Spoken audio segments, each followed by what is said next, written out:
Welcome to NTR Radio. I'm Tom Force Anubis. K-Gods. And I'm VZ Mark II.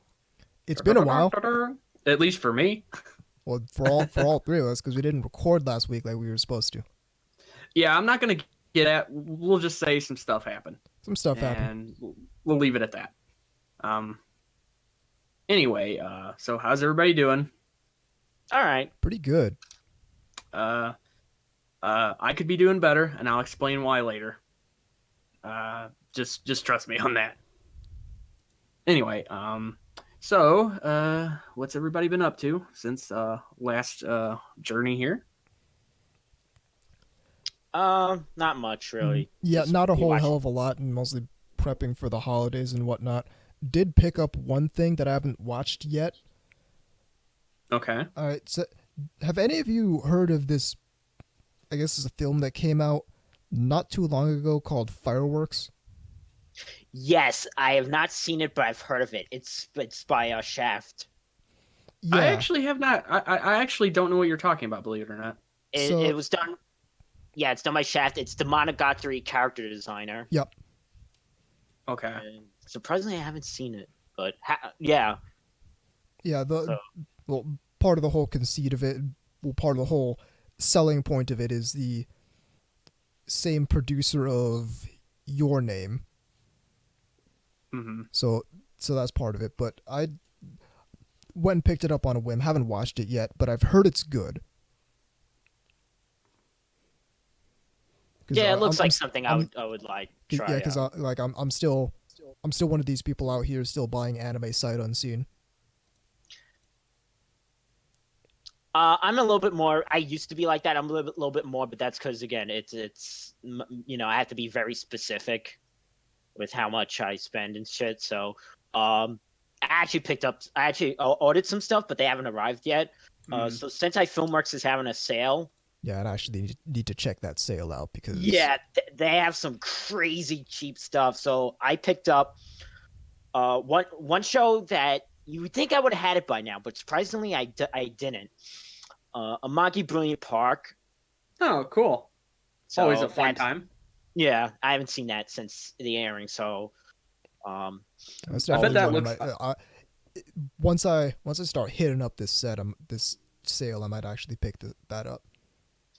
I got This Art Club Has a Problem. I still need to actually sit down and watch more of that. I think I saw the first episode, but not more than that. Yeah. So, wait. And the last show I picked up, I was like, okay, if I don't get this now, I'm never gonna get it. The whole thing of Amigami SS Plus. Good call. Yeah, that's a fun show. Yeah, $11.99. Oh yeah, that's really not bad at all. For that whole thing, and it's like, yeah. Here's something that's not. I mean, I'm sure you all know about this, but Right Stuff is having another one of their Gundam sales. It actually just stopped the other day. Oh, I missed it. Damn. Yeah, me too. I got the little thing in the mail, and then I opened it, and it says it was over in the 23rd. And I was just like, shit. That happens every time. Every time. It goes on sale, and what ends up happening is I don't know about it, or I do know about it, but I can't spend money for one reason or another. Yep. It's like they know. It's like taunting me. It's like, hey, we heard you wanted to upgrade your DVDs to Blu-ray, and now that you can't do it because you can't spend any money right now for one reason or another. I really want to get Double 83. It's like, yeah, me too. I got the two movies I really like. Yeah, Charles Counterattack and F91. I got 0080, and now the next one is 83. Yeah. Okay, so Anubis, you said you got something? I already got it. That was the Fireworks DVD. DVD? Oh, that's it? Blu-ray? Okay. This is a Blu-ray. This is a DVD. It's a combo. Yeah, so I've been watching what was it? I actually missed Rifle is Beautiful today. I completely forgot. But that one's been kind of going like in the middle for me. Mostly because I find the sport really boring. It is definitely not a spectator sport. Yeah. It's like golf. It's like golf and baseball. It's not a spectator sport. You know, like I said, if it was actual like laser tag or if they were really cool photon, you know, then it would be really interesting. That would be Moe girls and like just, you know, in a like a what was it, like a facility? And then, I've just got this very funny visual of like Barney Stinson from How I Met Your Mother. You know, Neil Patrick Harris. He likes to play laser tag, and that's the visual I've got going right now. Is him running around with his friends and shit doing it. Listen. While he's in suits. There you go. Okay, I'm gonna sell you the show. All right, it's pretty much Moe Photon.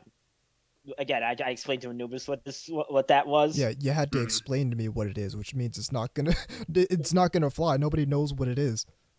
Well, I'm gonna bring it back because we're gonna make it modern. We'll make the characters Moe girls, and we'll fit in with the isekai thing because you know that was like they went into another world. Whenever they play Photon, so there you go. Well, to be fair, we kind of already have that, except it was Sabagebu. Yeah, but I'm just saying that the going into another world thing. So actually, more like that Sword Art Online, the one with the gun. Gun Gale Online. Yeah. That's all. But then we also already have Gun Gale Online. All right. So anything else to report? Oh no. Again, I'm still enjoying Orisuki. Mm-hmm. Even though it's actually not as aggravating as it started out, but it's just good because I need to catch up on it. Yeah.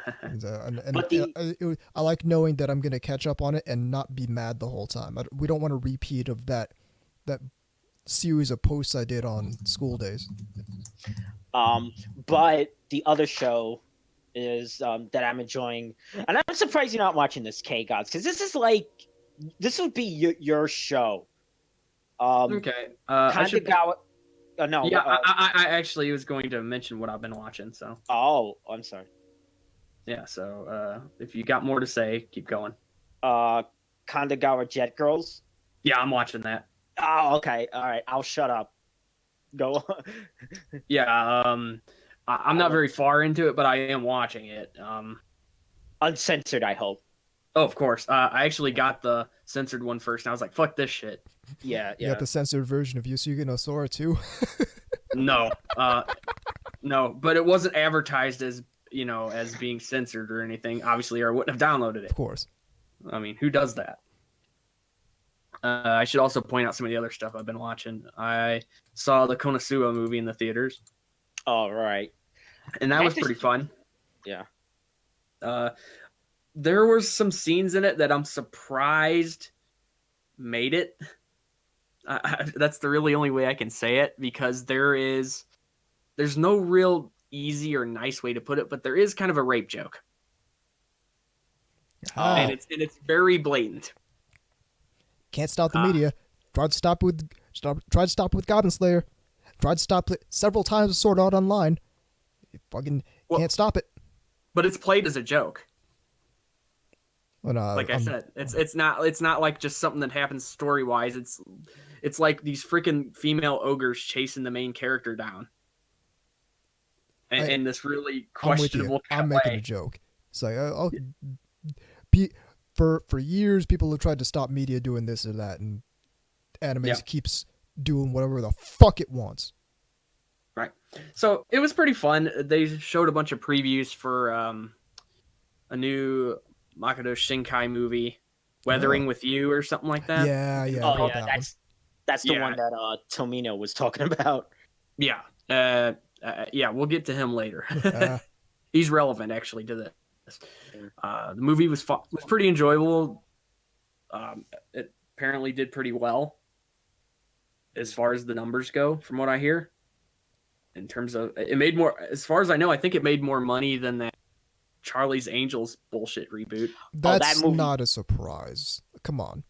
That movie only made like 8 million or something. Yeah, and I think this made like 11 or something. I could be wrong. If somebody wants to correct me on that, go ahead. Yeah, that's really good. It's not a hard bar to. It's not a hard No, hurdle to pass. No, but it's still surprising in a way. Anyway, make a movie that nobody was asking for. A remake of Charlie's Angels. And make it bad. Yeah, make it woke. Then. Yeah. And then complain that the people that you're making fun of and yelling at don't want to go see it. Just put the icing on the cake. I mean, that's just funny. Anyway, there was one thing there that I didn't know about. So I'm sitting there hanging out in the beginning when they're showing the previews and whatnot. And that was one of them, The Weathering with You. They're re-showing Princess Mononoke, I believe. And just some Ghibli kind of stuff. Naturally. But December 5th, they're playing Char's Counterattack. Yeah, boy. Yes, I heard and I'm going to be there. So am I. Panda and I are going to be there. If the Panda's not there, I'm going to be very upset with him. So speaking of Tamino, there we go. I look forward to it. I've seen it a million times, but never in a theater. And never on that big of a screen. So yeah. It's going to be sweet. That's going to be really good. That's on the sort of the positive side of things that have been going on. Got some of the others too, and unfortunately it kind of outweighs the other shit. All right, where to start? Okay, I'll start with something else that was actually physically dangerous. My water heater pretty much went kaput. Oh. It was leaking gas. Ew. Yeah. Good thing nobody smokes around here. That could have been bad. Anyway, what ended up happening is had a new one installed and replaced. I'm not going to mention how long or how much money that cost because that was, just use your imagination. It fucking sucked. And besides that, something else. And again, anybody who knows me well knows I've been kind of moody lately. And there's a reason for that. Last Tuesday, a friend of my family passed away. He was 55, had a really rare and aggressive form of skin cancer. And unfortunately, he found out he was sick at the end of July and didn't even make it a full 4 months. Mm-hmm. Stage 4 when they found it. It's, and that was pretty rough on me. It's been a bad week. Been a bad year for me. I mean, I've lost several relatives and people around me.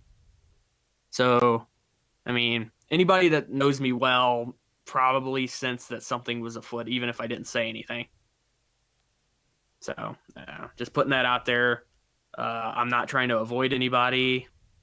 I'm not like trying to, if I was snappy or kind of a dick or something, it wasn't really intentional. I mean, you know how it is. Mm-hmm. When stuff like that happens, it just kind of fucks with everything.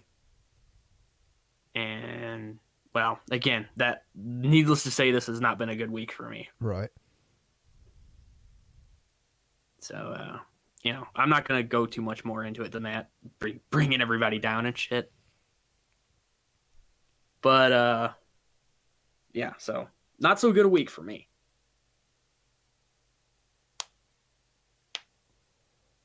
Anybody else want to take the reins here? Weekend news. Oh, yeah. News. We actually have quite a bit. Yeah, so without further ado, let's news. Let's news. Working to restore power. Okay, so first things first, we actually have an email that's relating to one of our news pieces here. So do you need to have the news piece first so it makes sense, or no, reading the email will give the news piece some context. Okay, that's fine. Okay, this comes from Cube the Third. Goes something like this. How's it going, my fellow kings? It's been a while since I submitted an email to y'all. Anyways, so there's been a lot of talk over the past year about a Hagao clothing, and a lot of it is voicing disgust and discomfort about them. It's starting to get to the levels of people dunking on fedoras from 2013. My opinion on them is that they're funny, but I personally would not wear them. My personal axe to grind with them is that 98% of them are bootlegged, and Fatal Pulse is not getting any money for them. Do I think cons should ban them? On a technicality, no, but I don't think kids should be wearing them, especially since its origin is porn. It's a weird gray area, but your mileage may vary. As I'm sure you Anubis are aware of, SunnyCon, a con in the UK, has banned a Hagao clothing. I, like y'all, really disagree with this ban, as I stated above. It's not obscene, at least in a subjective sense. I bet money that if a Joe Normie was walking down the street, they probably wouldn't know what an Hagao is, other than silly faces, but something is off, and probably move on with their day. Keyword on probably. The only reason why I would be uncomfortable is that the only reason why you would be uncomfortable is that you know the origin of said faces. I really don't like the idea of banning them because it sets up a slippery slope to ban cosplays that show too much skin, and that's why I really hate people who are adding other cons to follow suit. Let's just ban fun for my children while we're at it. That is all. Okay, I have quite a bit to say about this. The first is, I actually have a friend who has one. Yeah, so what Cuba the Third is referring to is this tweet from a convention in the UK called SunnyCon Expo. And it goes as follows. Currently, we are updating our cosplay etiquette rules for 2020, and we're not allowing a Hagao clothing at our future events because we are an all-age convention. Rules will be uploaded this week as we update our site, but we thought we'd get this one out there so you have been informed. Yeah. Now, last time I took a look at this was a few days ago, but they don't even have rules on their website, it doesn't look like. Yep, information, ticketing information, exhibiting information, venue, amenities, volunteering schedules. Nothing about rules in the about section.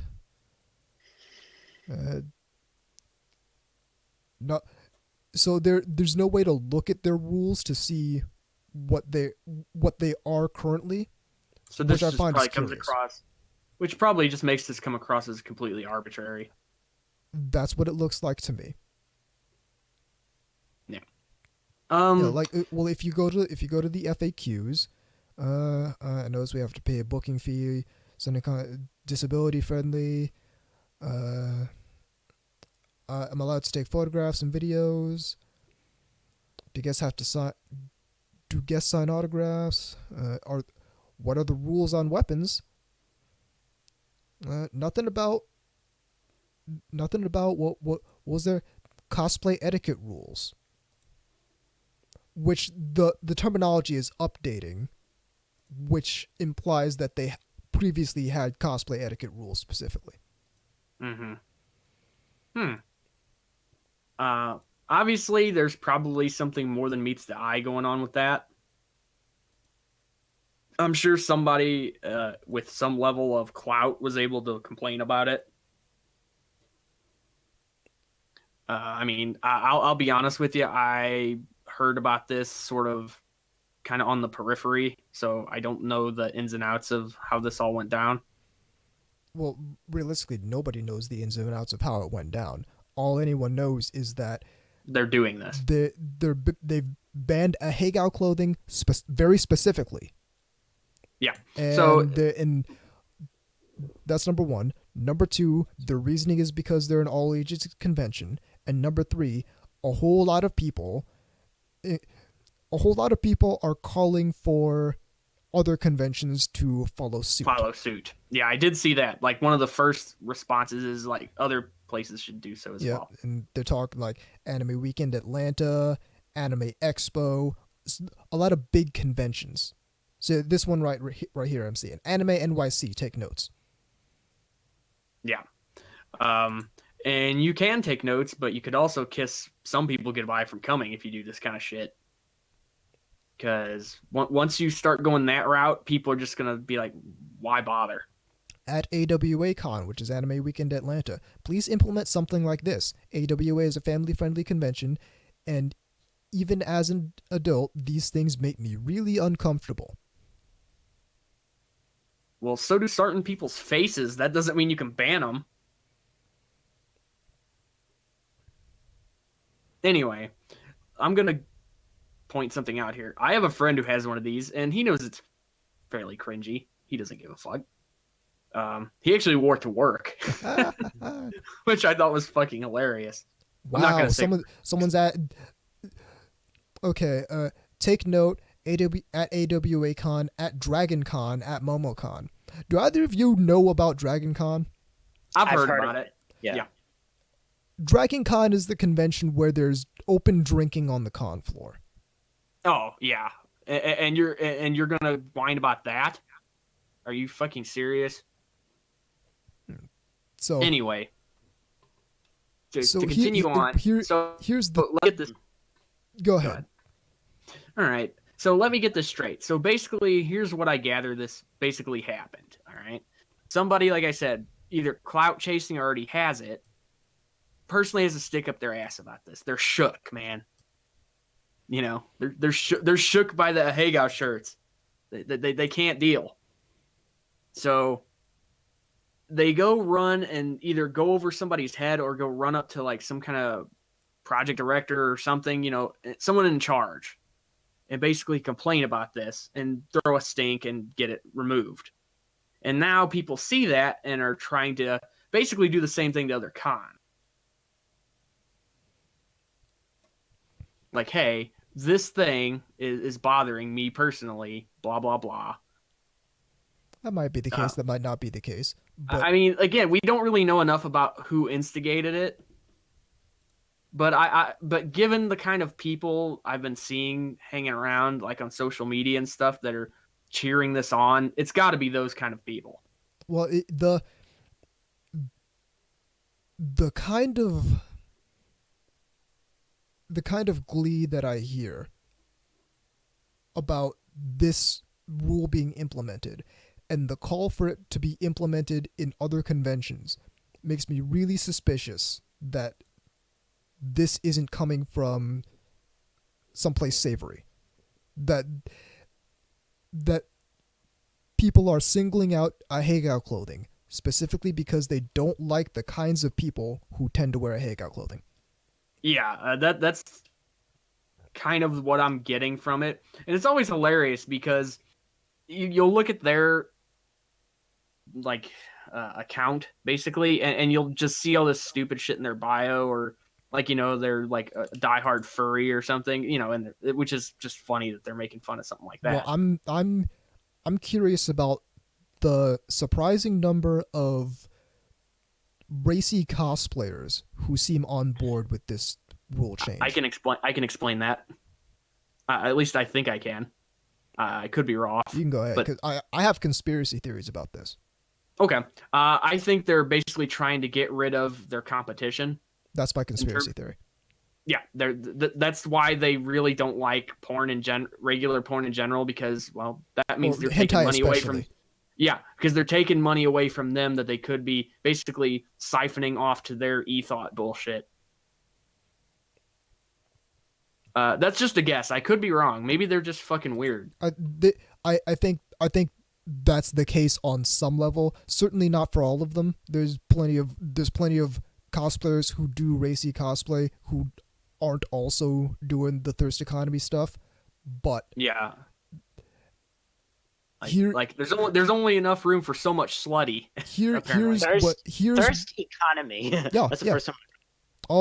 Yeah, that's the first time you've heard thirst economy. That's the term I coined for all this kind of stuff, but that's beside the point. What I'm getting at, why I'm curious that's going on is other people are seeing this. None of these cosplay people, but other people are seeing this. There's a clear line to be drawn between banning a Hagao clothing and putting up restrictive guidelines with regards to cosplay. Well, sure. And the thing about it is, well, here's the thing, and here's why a Hagao clothing was easy to ban. There isn't I loathe to call it a lobby, but there isn't a lobby for a Hagao clothing within the subculture, especially con culture. No, because whereas cosplayers are basically the cultural ambassadors for in almost a world unto subculture. themselves.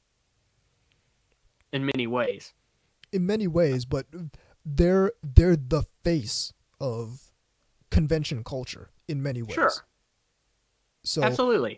If you do something that pisses the cosplayers off, everyone's going to hear about it and everyone's going to vilify you because the poor cosplayers, they can't practice their craft.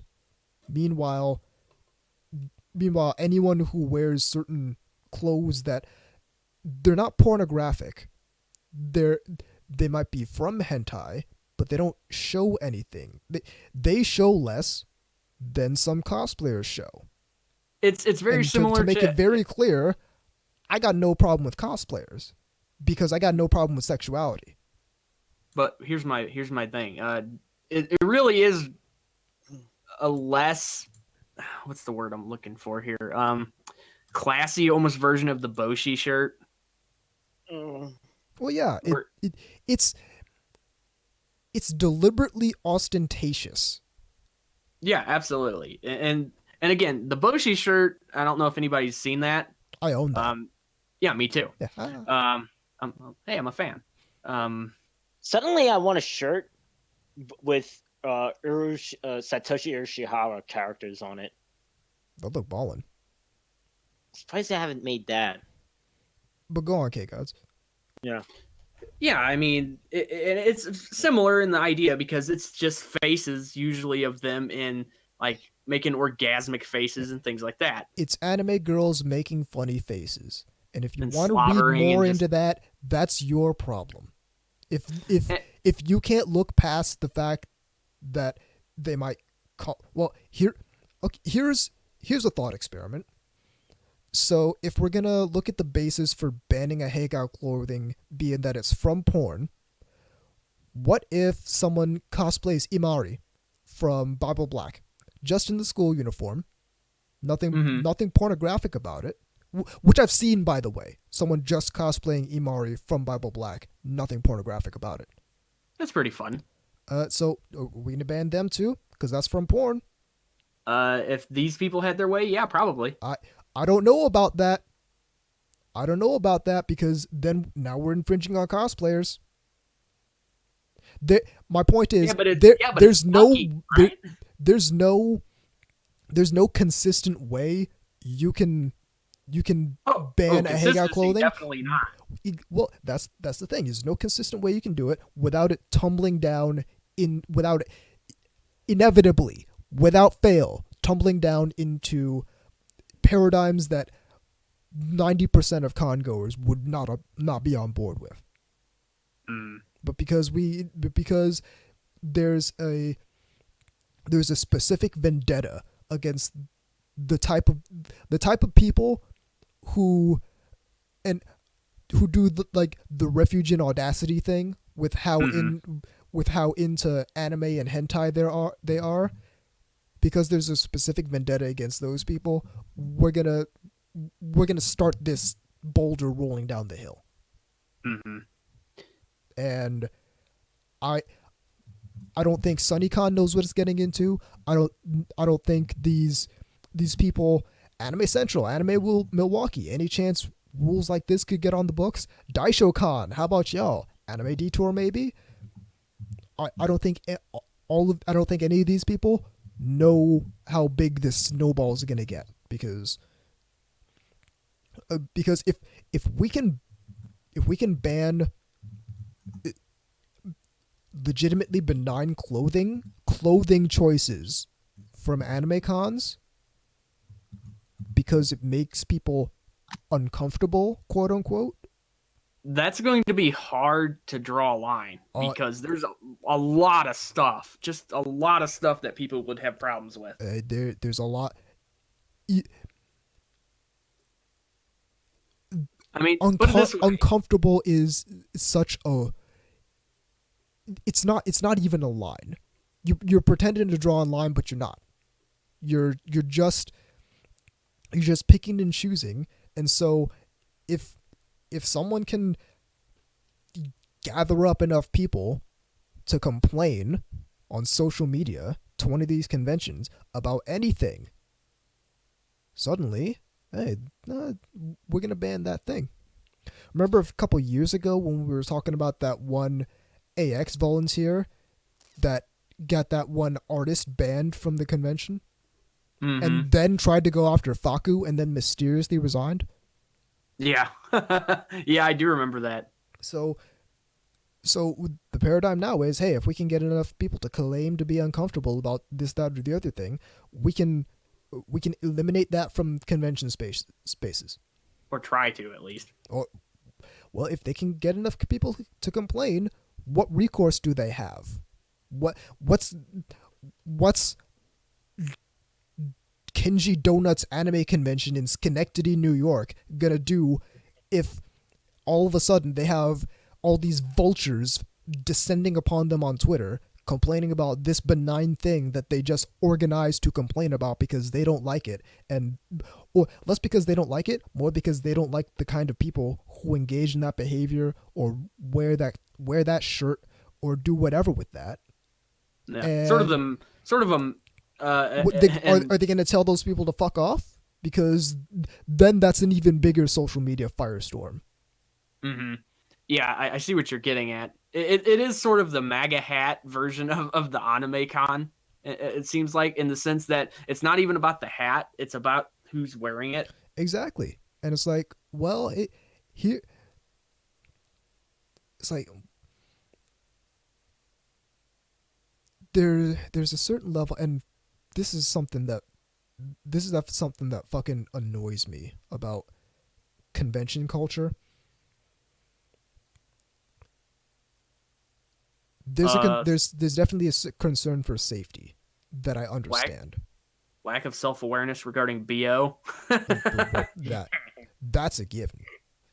But there's a concern for safety that I entirely understand.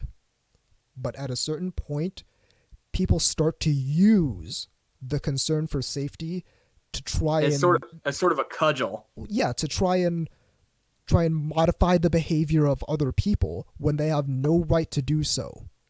Mm-hmm. Right. So yeah, this is a big stink. You're seeing a lot about it now.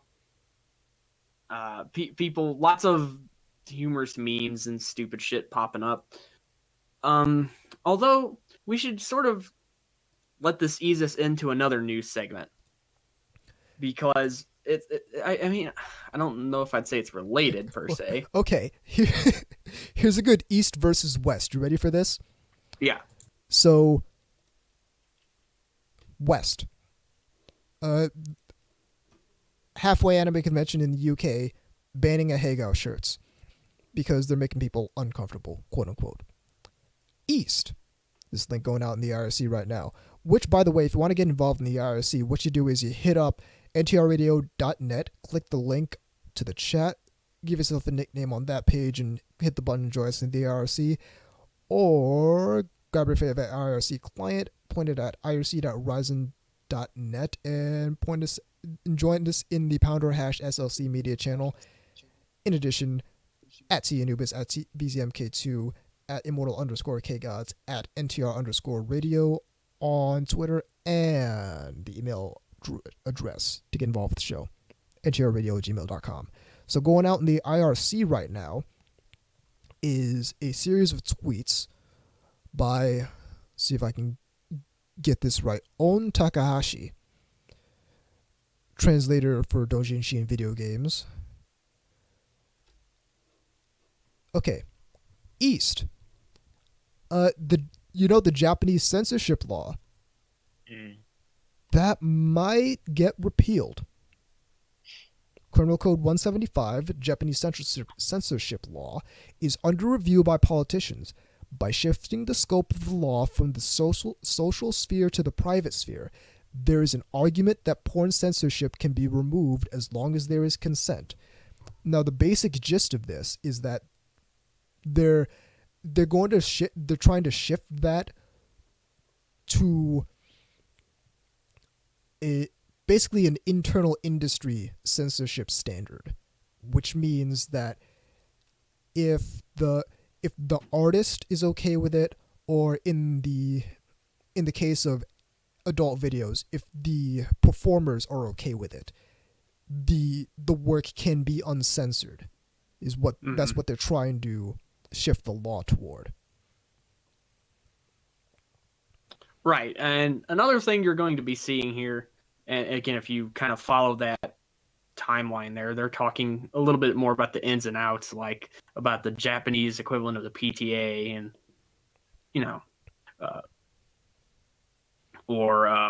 stuff about like obscenity clauses, right? Shota and loli kind of stuff, which of course that's going to start showing up, I think, in general.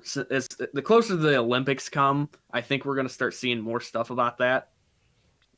Just simply for the fact that there's people out there trying to get a story. Right.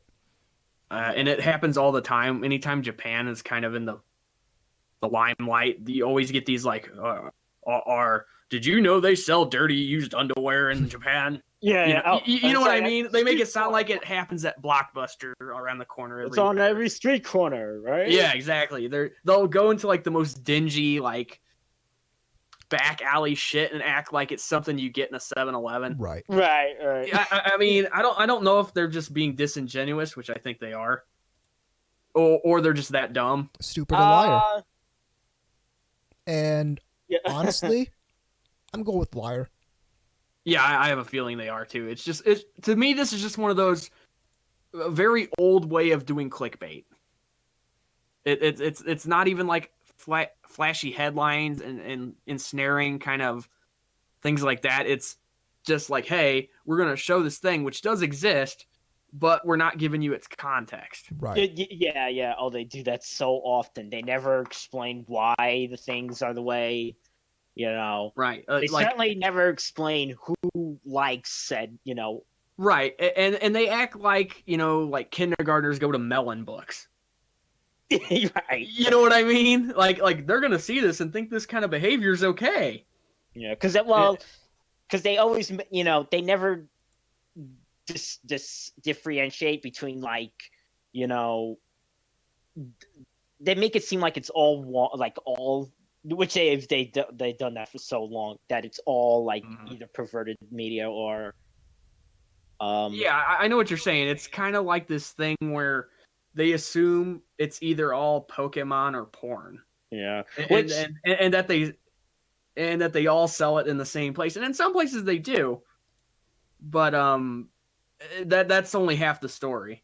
Yeah. Also, well, to be fair, the Western anime industry for a long time, it was kind of the ones to blame for that notion too, because they were like, these cartoons are not for kids. Again, that just got drilled down to the point where now where they basically were like, be careful when you're getting this stuff because you might not be getting Sailor Moon, you might be getting Blue Girl, that sort of thing. And it was weird. I don't want to say that was a '90s thing, but it really did feel like it. Yeah. Oh, I think it's still up on YouTube. The Dateline thing about Sailor Moon coming. And they were all like, she'll be wearing more clothes, like when it's coming here. She'll be wearing more clothes. No, she will have less sexual banter, that type of stuff. There wasn't much to begin with. And no, they're not wearing more clothes. What are they talking about? Well, probably the new transformation scenes, which they weren't really nude, but they kind of, I think they censored more in the US version. Yeah, okay, I gotcha. I was just going to say, because they normally, The things they censored early on were actually other crap, like, people smoking or things like that, or kanji or any kind of things like that. Of course, they snipped, but in any case, or sent to another dimension. Don't remind me. Okay, first off, what was wrong with just saying perish or something like that? Because dying is but it's still a euphemism for that, though. Any non-robot or alien dying is a bad. Yes, we all remember. I can see their parachutes; they're okay.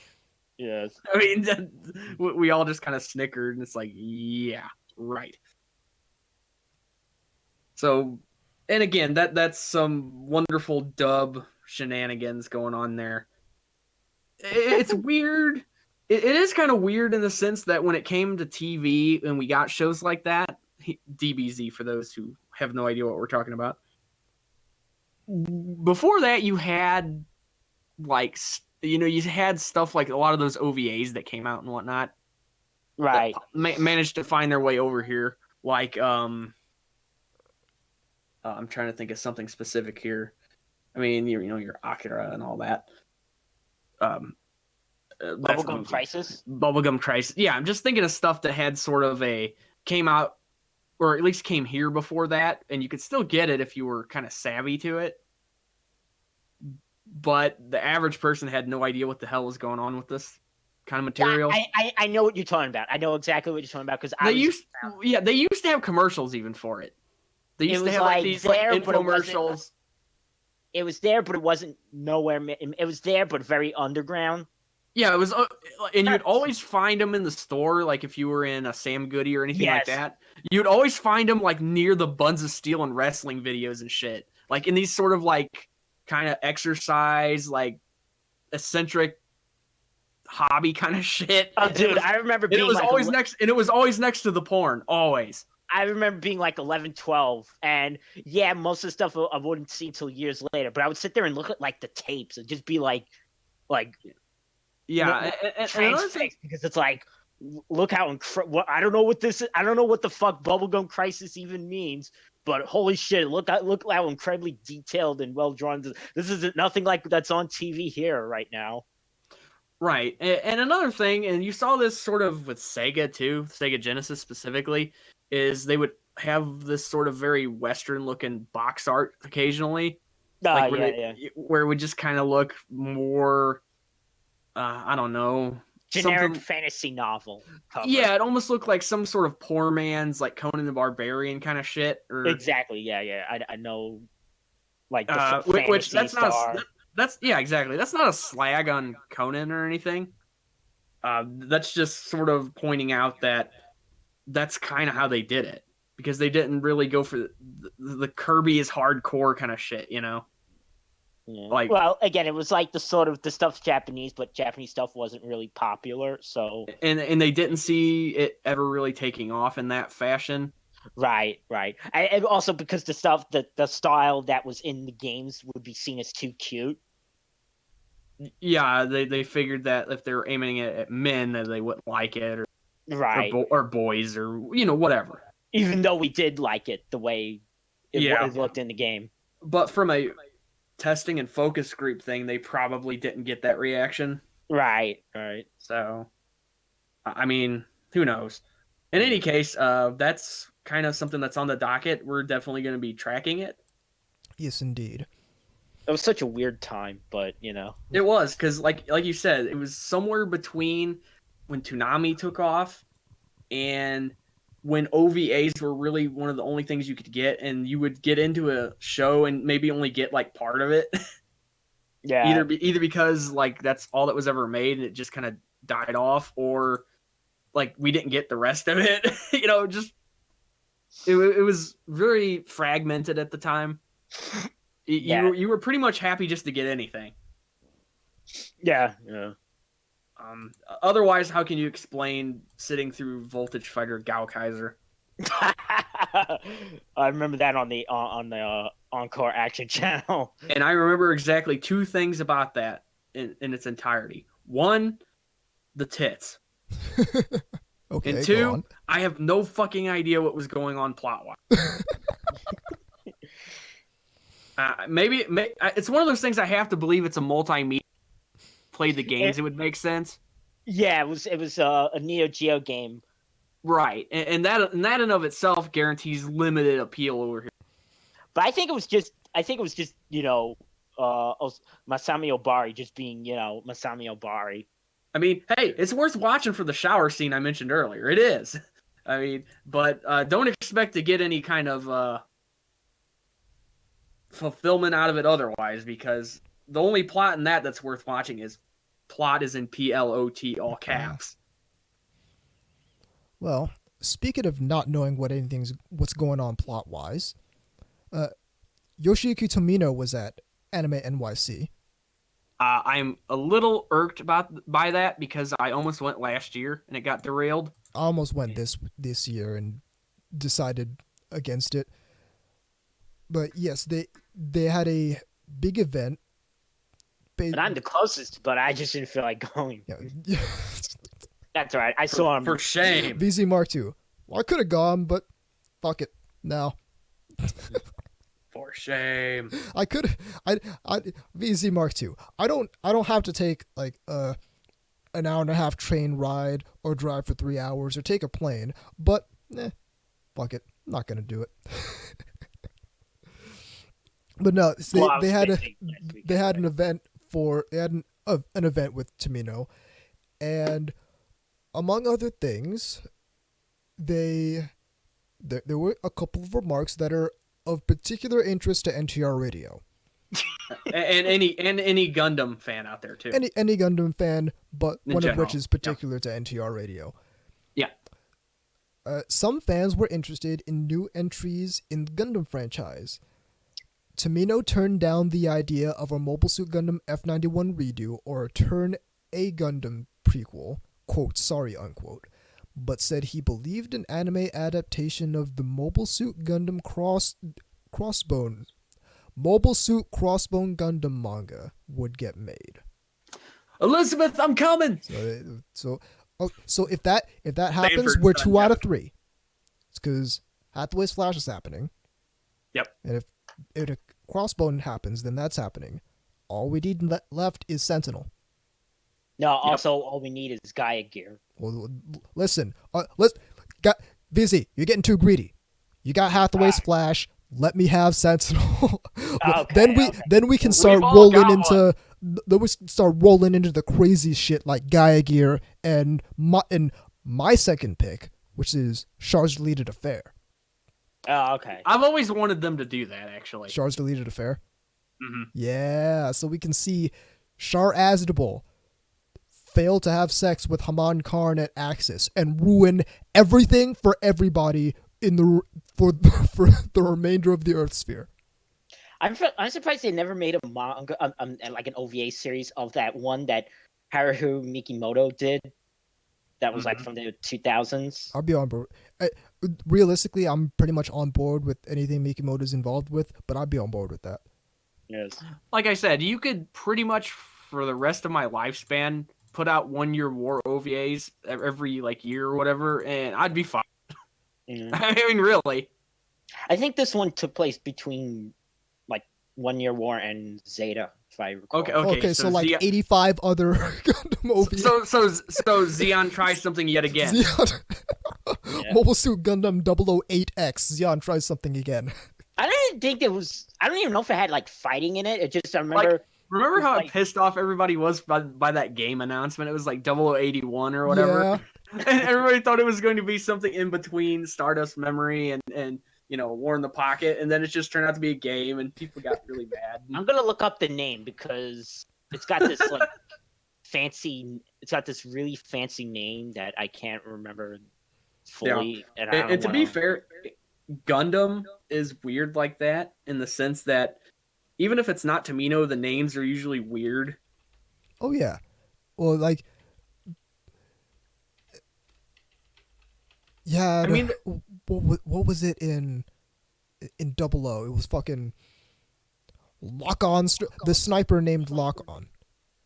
I found that amusing more than anything else. Alleluia Haptism. Yeah. Hallelujah, hallelujah, and don't forget his split personality. His alter ego, Hallelujah, where they just add an H to the beginning. Yeah. Uh, Yeah. Fucking Tierra Art, even though I don't like second season, some of their names are just wild. Oh yeah. I found the name. Gundam. I'm gonna so mangle this. VZ, let me try. I took French. Let me do École du ciel.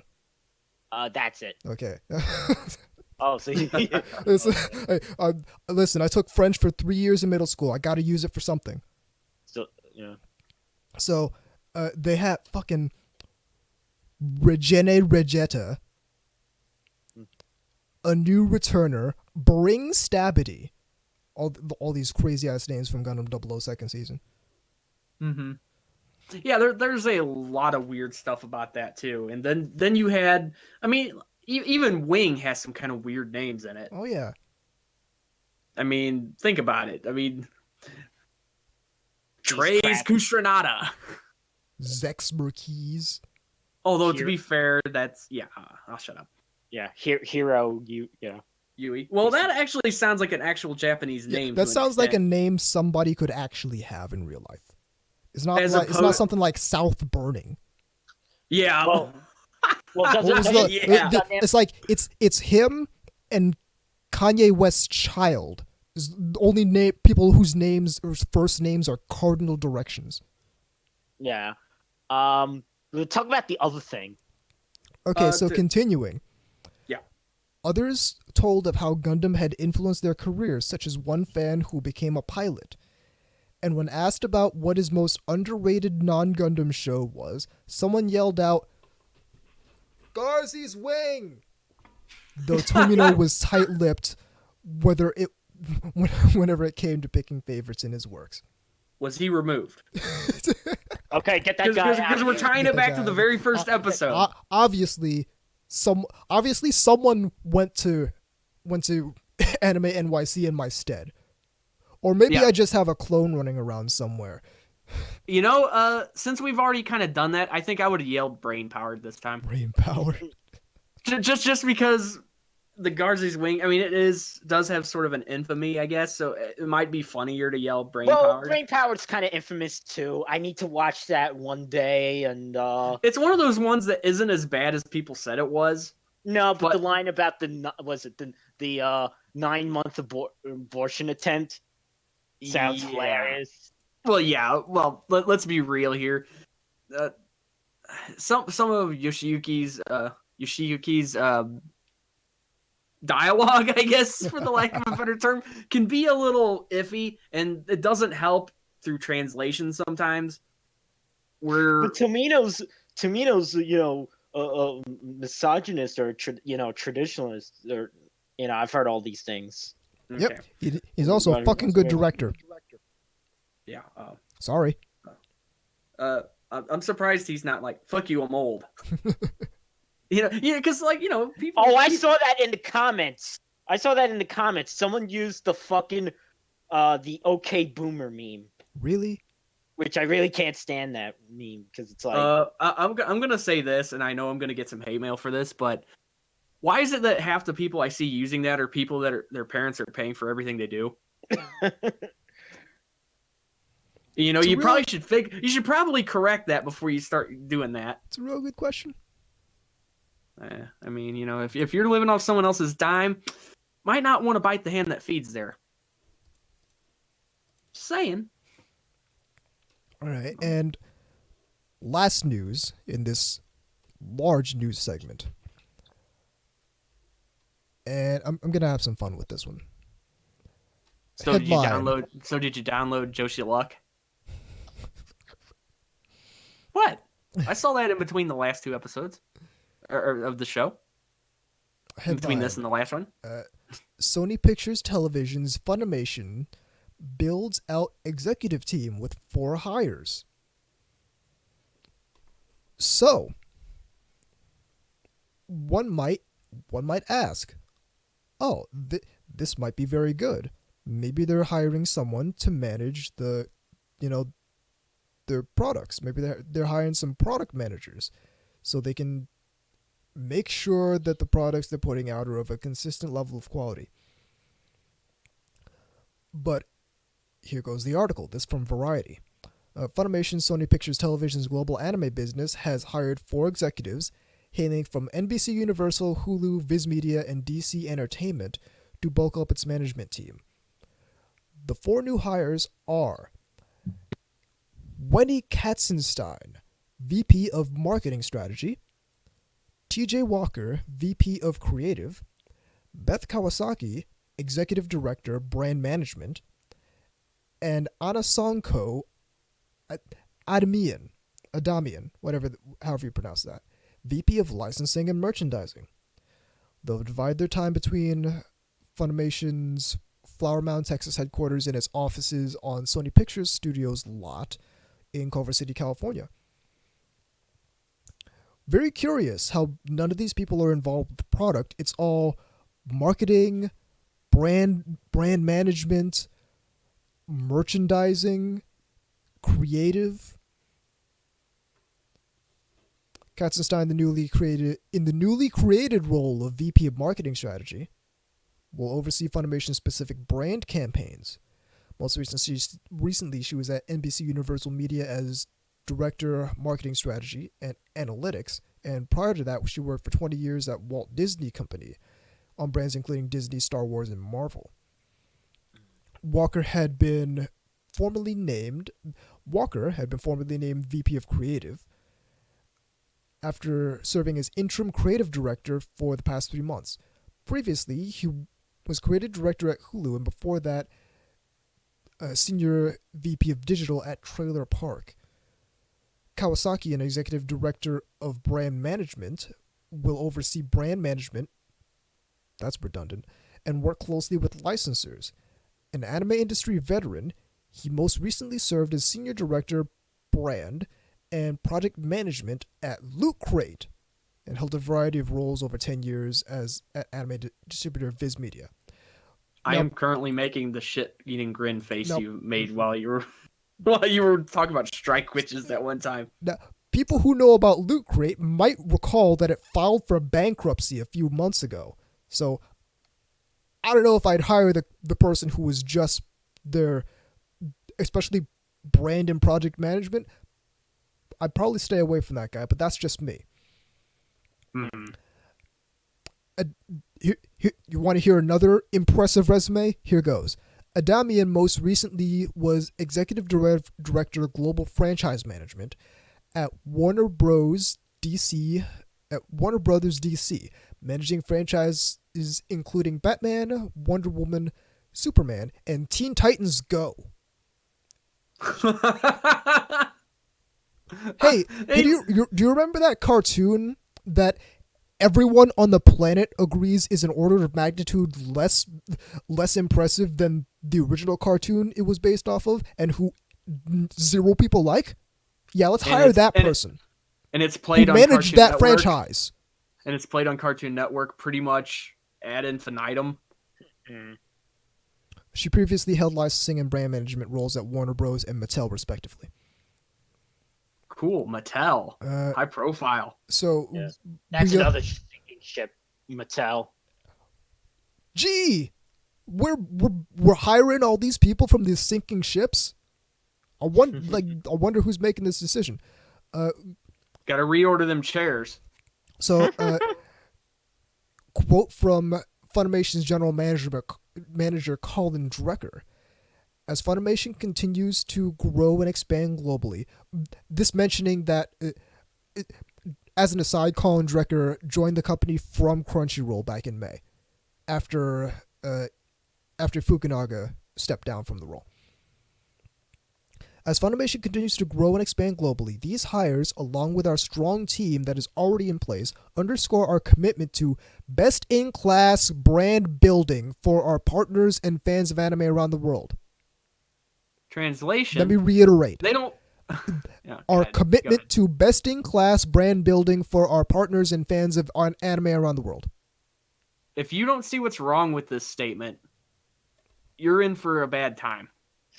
Hey, so okay, so hey, we're Funimation. What do we do? Oh, Well, according to some people, they make anime. according to some incredibly thick people, Funimation makes anime. I still can't believe people actually think that. But then again, and it's still there. Nobody's like, there's nobody out there telling them otherwise. So I really actually shouldn't be surprised that people still think that. But so if anyone's wondering what Funimation's what they do, what they would say they do here, best in class brand building. And this is a problem I've been on for a while with both Funimation and Crunchyroll, where they seem to have a focus on brand building far and away above their focus on product building. Building a good product, building something people want to buy. Because when you're shifting your focus to brand building and away from making good product, what you're really doing is creating a business that's predicated on your business being already the largest incumbent. So the reason Crunchyroll doesn't have to do shit to its product in order to get people on board with it is because they're the largest incumbent in the streaming market. The reason Funimation doesn't have to do shit to its product to get people on board with it is because they're the largest incumbent in the licensing and physical media market in the West. So, as a result, because they're the largest incumbent, they're hiring brand people. They're hiring marketing and brand people so they can leverage the fact that they're the largest incumbent to continue to drive more business. Which is why it's such a big deal that Funimation gets taken to task whenever they do some shit to their product. Because whenever they do that, that just contributes to... Whenever they do that without getting called to the mat for it, whenever they do that without people saying, hey, you're fucking up, what are you doing? It furthers the paradigm of them being able to just ride on the fact that they're the biggest game in town for anime licensing and distribution in the United States. They're able to ride on that, and they're able to continue not giving a fuck about their product. I mean, is this or is this not sort of a "I told you so"? This is kind of an "I told you so," and one of the biggest misconceptions about me is that I love saying "I told you so." I actually really hate saying "I told you so" because most of the time, what it means is that you're right about something you don't want to be right about. What it means is I warned people about something, and they didn't fucking listen to me, and now everything's worse for everyone as a result. So to be fair, if it's just taking the thing that was in Japan and just releasing the same exact thing, then that's fine. It's when they decide to do. Sometimes they do. Sometimes they don't. Not only that they're not doing that, they have no incentive to do that, and they have no commitment to do that, because their commitment is to best-in-class brand building for our partners and fans of anime around the world. Brand building. They build brands. They don't put out quality media because they don't give a fuck about their media, because they know people are going to buy it regardless. Because they know people are going to buy it regardless, and here's where we drill down. They know that because they're the largest incumbent in the licensing and distribution space in the US, when they go to get licenses from Japan, they get those licenses because they can say that we're the biggest company in the game. We know how to do this. We've been doing this for years. We have the money to do this. And they have Sony's backing. So what really happens is because they're allowed to continue being the biggest incumbent by the consumer base, by the way, because they're allowed to be the biggest incumbent there, we don't get as many licenses going to other production houses that actually care about the product. Because Funimation's the biggest, because they can go to production committees with that boast, and the production committees, they're not going to drill down and go to and look on Twitter to see if anyone's been shitting on Funimation lately. They're not going to drill down that far. And besides, No. It shouldn't matter to them. Funimation's the biggest game in town. This is why I'm saying it's important for people to understand the business aspect of anime. Because there's certainly a lot that can be done with social media campaigns and whatnot, but Sure. the anime industry has too many peculiarities for that to have the desired effect. I mean, if I'm not mistaken, there's been several successful Kickstarter campaigns. Wasn't that how Devilman Crybaby got funded? Or am I mistaken on that? I can't remember. If I'm not mistaken, Devilman Crybaby was a Netflix. Oh, yeah, you're right. Yes. You're right. My bad. I was thinking of something else. But so there was the Nekopara OVA, which Right. there were questionable elements of the quality of that, but that's beside the point. Or more recently, the Kodomo no Jikan situation. The Kodomo no Jikan, which was super funded.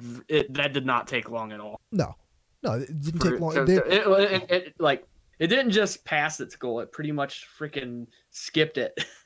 So there's elements where, okay, if we want to get a certain anime funded, if we want to get the release of a manga funded, if we want to get the, I guess, re-release of some anime funded, like they did with Otaku no Video, like they did with Gunsmith Cats, then I mean, yeah, that's certainly a possible avenue. that can happen. But if we're trying to clean up Funimation's act, it's important to understand how this business works.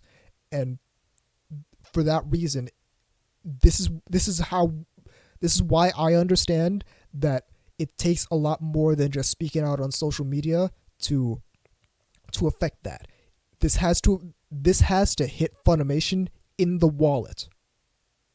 And as long as they're able to continue selling on the fact that they're the biggest incumbent, they're going to continue being the biggest incumbent until they run out of money, which can take a very long time as long as they're still getting these licensing deals.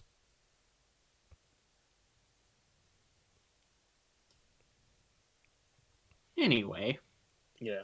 I believe that's going to wrap up this segment, unless you have any more. Nope, that's just about it. So we are up against the break. Keep it right here on NTR Radio.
Welcome back to NTR Radio. So we're talking comedy and anime. And K-Gods, you just got off of the Konosuba movie. Yep, sure did. And that had quite a bit of it. Now, some of it may or may not be for everybody. Let's just say that. Realistically, that can apply to most comedy and anime. Yeah, right. And I've been rewatching some Doga Koba stuff like Yuru Yuri, and now I'm rewatching Love Lab. Well, to kind of continue on that train of thought, though, some of the things that were really funny about the Konosuba movie. Yes. I mean, it really is just a big version of the show. They toned down the lewdness a little bit, not really very much. It's not really darkness so much doing it. It's more coming from, well, like Megumin and and so forth. Which, by the way, that's just true of the movie in general. I mean, it is a Megumin movie. Oh. I mean, she is the star of the show. Right. What about you get to meet her family and all that. What now? Union? I haven't actually watched. Oh yeah, she's in there. Yeah. I know. In fact, the first joke, from what I remember, is actually something that's sort of directed at her. She's how to put this. Someone writes a note and basically tells her that she basically has to mate with the main character.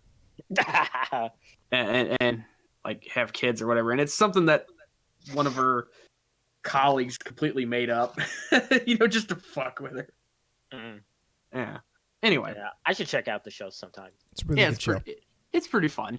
The humor is sort of slapsticky at times. Is it an isekai or is it just a fantasy? Oh yeah, it is for sure, because like a character going into a fantasy. Because it's like it's hard to explain. But yeah, he basically. I mean, I don't want to get too much into it because who's interested that don't want spoilers and stuff like that. That's fine. But yeah, basically he ends up in the world through Aqua ends up again, I can't really get into it too much, but to continue on, since we're talking about comedy, a lot of the humor is very SYD-ish to me, in the sense that it has these sort of like quick stop boom, slapstick kind of things. Yeah, the anime being Seto Kai Yakuin Domo. Yeah, that's what I was referring to, yes. Although it's not as perverted as that. Yeah.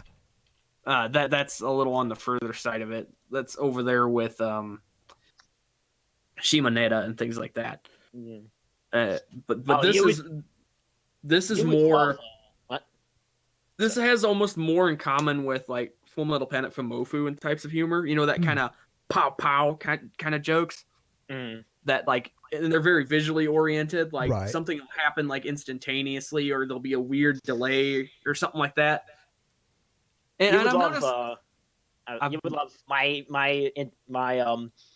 multiple choices are interfering. I've seen that before. Right.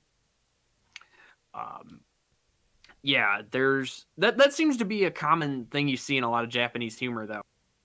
It is a lot of very visual cues that either go for sort of an instantaneous hit or that kind of delayed reaction almost. Yeah. Again, that and puns. You see a lot of that in Japanese humor. Also, misunderstandings, because that's a huge Yeah. Mm-hmm. Whether that be because somebody overheard something wrong, inappropriate touching. That happens, like somebody leaning on a door that falls over and he lands on the chick, and stuff like that. Or they think they're hearing something really perverted, and it's really just somebody like mashing something in a blender or some shit like that. Right. Yeah. I noticed. Less toilet humor in general. I mean, there's a few things like Gaoko-chan. Yeah, but that's not the fast and norm with it at all. Right. There is some toilet humor with stuff, but it's nowhere near at the level of West in that regard. Like, it's nowhere near as frequent. Well, the thing I noticed that's in Western humor that's not is a sort of sense of like fart jokes. Well, fart jokes, but like, I sort of like, and I don't have the vocabulary, but I think you kind of know something like a this society is fucked up type of, Oh yeah. you know. Mm-hmm. You're talking about more social commentary. Yeah, like where's which it comes across as sort of, I don't know, almost pushy sometimes here. Well, at the same time, it also really dates the joke. Oh yeah, I mean that's one of those things about a lot of those old South Park episodes. Is you'll watch them and be like, oh yeah, that was a thing, because it's responding to something that was happening concurrently when they were making it. Right, it was topical. Right, and unfortunately, a lot of episodes kind of fall flat because of that now. And even Family Guy and The Simpsons are guilty of this too. Yep. Although maybe less so, especially The Simpsons, because they were clever enough, They were clever enough to avoid a lot of that, really. Yeah. At least in their prime. The Simpsons was at the time like considered counterculture. Sure. Now it is the culture, in a weird way. Mm-hmm. But the thing is I can go back and watch those, and with the exception of a couple of jokes here and there, most of it still holds up in the sense that the jokes, you don't have to like get out your like time machine to remember what the fuck they were talking about. At least from what I remember. It's been a little while. And like, there's certainly anime that do like social commentary humor, and maybe this is just because I'm not embedded in that culture, but it works a lot better to me. Like, Sayonara Zetsubo Sensei. Yeah, that's Koji Komeda's MO is his like social commentary. Not in a way that puts down otaku, but like just is kind of like, this is just the way things are. Yeah, it's sort of a just kind of a magnifying glass. Well, it's like not even when it's directed at otaku, but like matter of fact, just in general social commentary humor. I find it funnier when it happens in something like Sayonara Zetsubo Sensei or Joshiraku than when it's done in something like South Park or Family Guy. Mm-hmm. Well, again, the difference is... And again, maybe that's just because I'm not embedded in that culture. Again, the difference is the sort of... In Western, it's almost an anarchistic view of society. Like, it almost wants to, like, tear down the thing, where it's like, in Japan, it's just like... It's just the matter of fact, and... this is just the way things are. It's like, our society's kind of messed up in this particular way. Haha. It's like, isn't it crazy that our society does X, Y, and Z? Right. Whereas rather than in certain other Western shows, it's like, isn't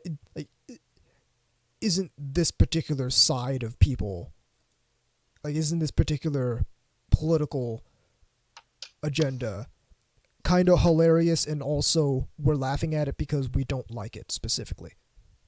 And you're seeing, I'll go on record here. I'll probably be outing myself in a way here, but I don't watch late night TV, like late night talk crap. I never have. I've never been that guy.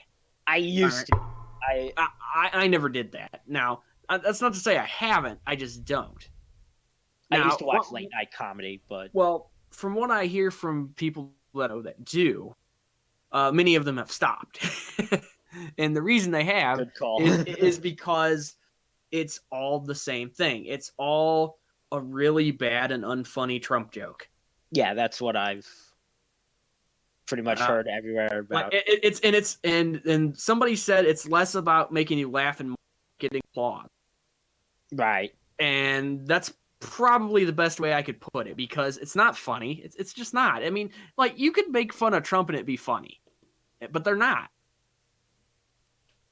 I mean, you can do that pretty much with any figure like that, especially one that's so obviously almost omnipresent, you know? Well, it's like there's a concern about not wanting to be overly offensive to the wrong people with a lot of mainstream comedy in the US. The People thing are is concerned with not wanting to offend people, because then it's a whole big thing to have to deal with.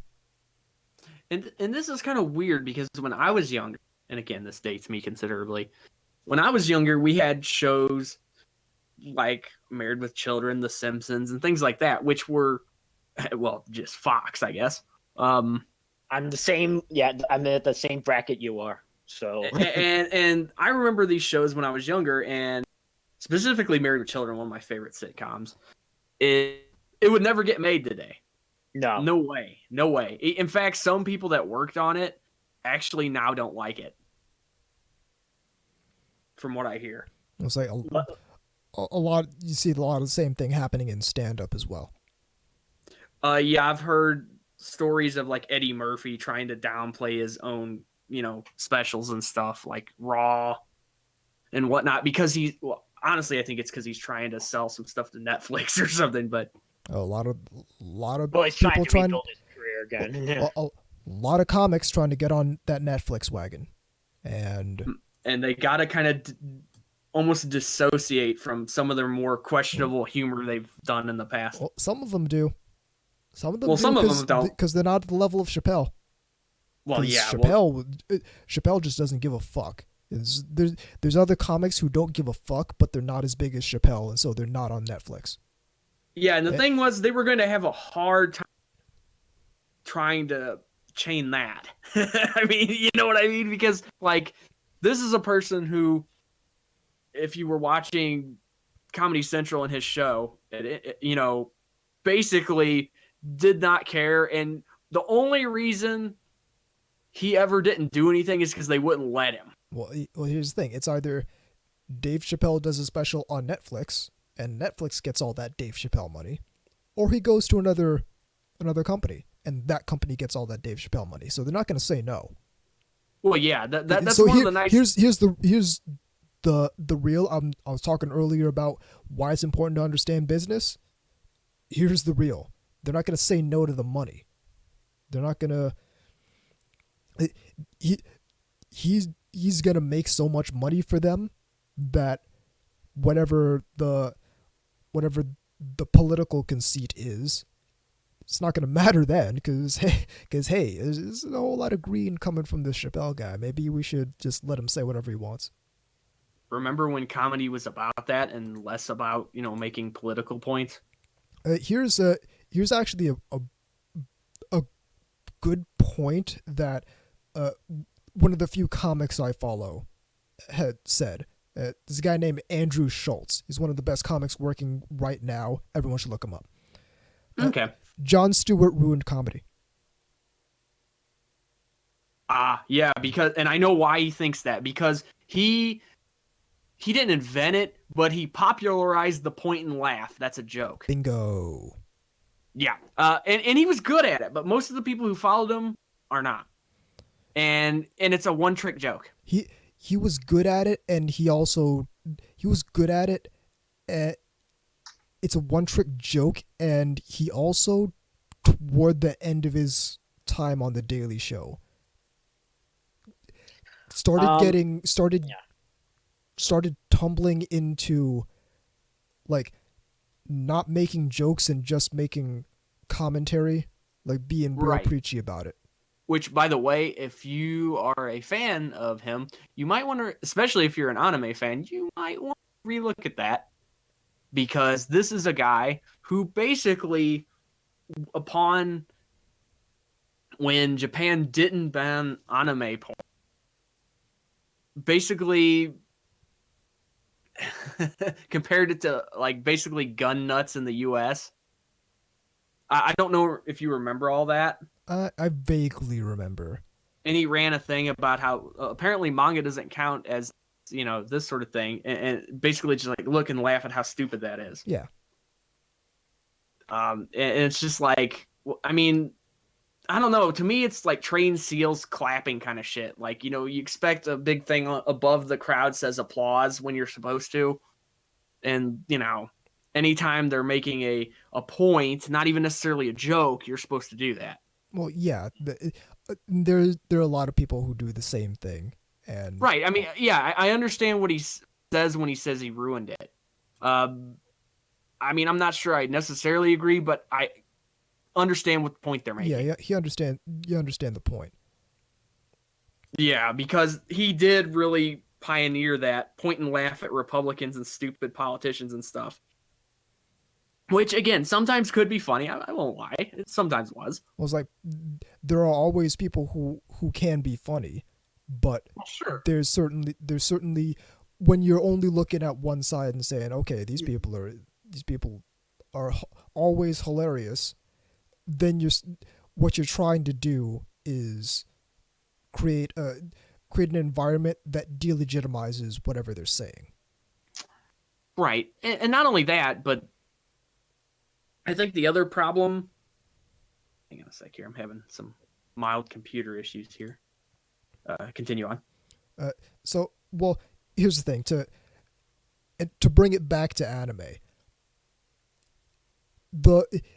what some of these comics do is treat certain sides of the political aisle like some anime treat anime characters. So what I think is hilarious, what anime does is basically create a character with only a couple character traits, and they roll that through the whole anime, making scenarios out of that. I mentioned Sayonara Zetsubo Sensei does a lot of that, and it's hilarious. Right. Also, I was going to say Yuri does a lot of that because it's like, what's Sakurako's thing? Oh, she's, she really resents the fact that her friend has big boobs and only talks about that. Yeah. Himoto Umaru-chan is another example of that paradigm. Was okay. Let's describe Umaru. So she's the school idol, but when she gets home, she turns into an annoying little shit. That's the show. Yeah. That's the show's whole premise. She's awesome at school, and then she's an annoying little hamster shit when she's at home. Yeah, see, it's almost like sitcom premises from like the past. Yeah, and it's just like, and it's also probably not on purpose, but sort of a almost subliminal commercial for Coca-Cola. You know what I mean? Well, again, something that you don't see in the West, but is still in Japan is, again, just the sexiness and comedy. Yeah, because when you see that mix here, it's usually like those things. The sexiness is used for the comedy and not in a. Yeah. Right. It's like, it's like a look at like Quagmire, being, a pervert again.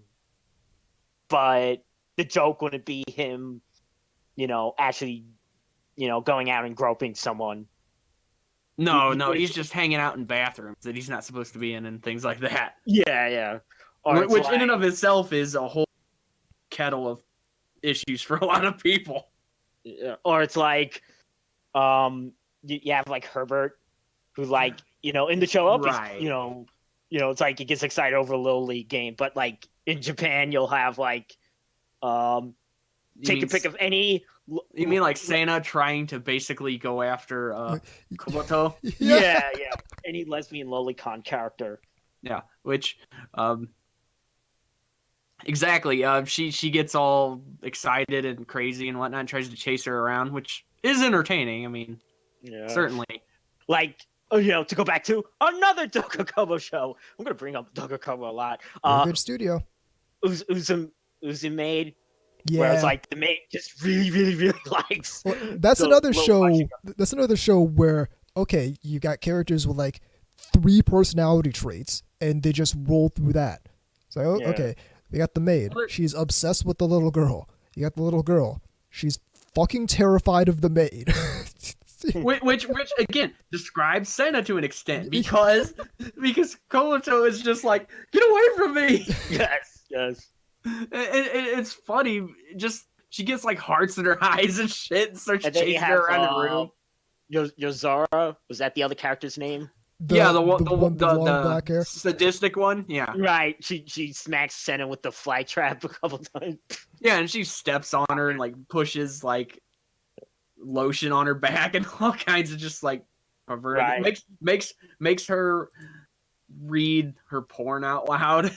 Right. Again, yeah, this you wouldn't see, again, like I said. This isn't really the kind of humor you spot around here. I mean, when we have sexual-based humor, it's like American Pie or something like that. Right. Well, it's based around the awkwardness, and it's almost always men too. Yeah. Like I've noticed that. Like you know, hey, as he mentioned, a pie or yeah, as he said, K-Gods, marry my children. It used to be like that on TV. Where it's like, right. Look at they would have shameless, like, you know, girls in bikinis and right. And it wasn't even just for humor. It was like supposed to be eye candy too. You know, sort of deal. Yeah. See, back then we thought, oh, you know, because no, even back then people complained about that show. Well, no, they did complain, but what I was gonna say is, okay, so you know how he had like no ma'am.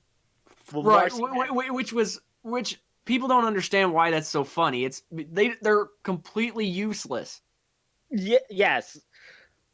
But also not only do they never win, but they usually sabotage anything they try to do. They also had a Marcy counterpart called Fang. Fang. Yep. Yes. I remember that. Feminist against Neanderthal guys. That was or something like that. Yeah. And it's like you watch that and you laugh, that's so absurd, that can never happen. And except it's actually worse than that now. Yeah, like and it's not even a joke. It's actual real groups and shit. Just one small tangent about that. I always thought it was hilarious that Al would completely crap on Marcy and Jefferson would be behind her laughing and like giving him the thumbs up and shit. Yes. That was just the funniest shit. He'd like say something like, she would start screaming about breasts or something. He's like, I don't know what you're talking about. It's a mighty arid country. And he's just back there like, ha, ha, ha, thumbs up. And then she turns around and he's just has to stop and shit. There's not enough milk there for a cup of coffee. Yeah, again, Jefferson was always laughing at his fucking jokes and shit. Yeah, Jefferson goes, of course, you just can't. Of course, she has breasts. You just can't see them. And then she goes, like I could see anything on you. Yeah, that's the thing that people, I think, missed about that show, is it was pretty equal opportunity in that way. Oh, yeah. It wasn't like... Al is a sexist pig, but he's a loser. I mean, that's... Nothing ever goes right for him. Yeah, he gets what he does, what he puts out. Right, yeah, exactly. You know, occasionally he'll very rarely score one. You know, like some sort of like dunk or whatever. But for the most part, he gets screwed over all the time. What are you talking about? Yeah. Well, you know. Well, the thing is about that show that absolutely wouldn't fly is the fat jokes. Right. They'd never get away with those anymore. Not like that. No. I mean, no. The closest you see is them picking on Cartman. Let's see, other comedy aspects. One aspect of we mentioned Fumofu earlier, Full Metal Panic Fumofu, and what I like about that one is basically taking the exact premise of Full Metal Panic and bringing it to its logical conclusion. So it's like, okay, this child soldier, hardcore military guy who's all life he's known is war, has to blend into a normal high school, and everything just goes buck wild because his way of solving problems is blowing up the shoe locker because he thinks someone planted a bomb in it. Right, and then all kinds of outlandish. It's like it takes it. takes everything up to 11 in a way that makes sense in a comedic sort of like, okay, so Sosuke arrives and sees that someone, quote, tampered with the shoe locker, which means he noticed a hair out of place and thinks there's a bomb in it. So he blows up the whole shoe locker and retrieves the tatters of the love letter that was in there.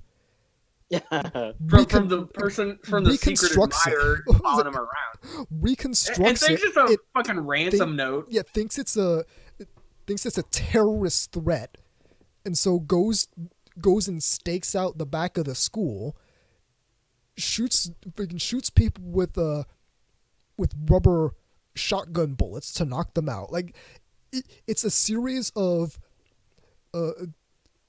it's a cascading series of this guy really doesn't understand where he is, what's appropriate here. Yeah. And in the most hilarious way possible.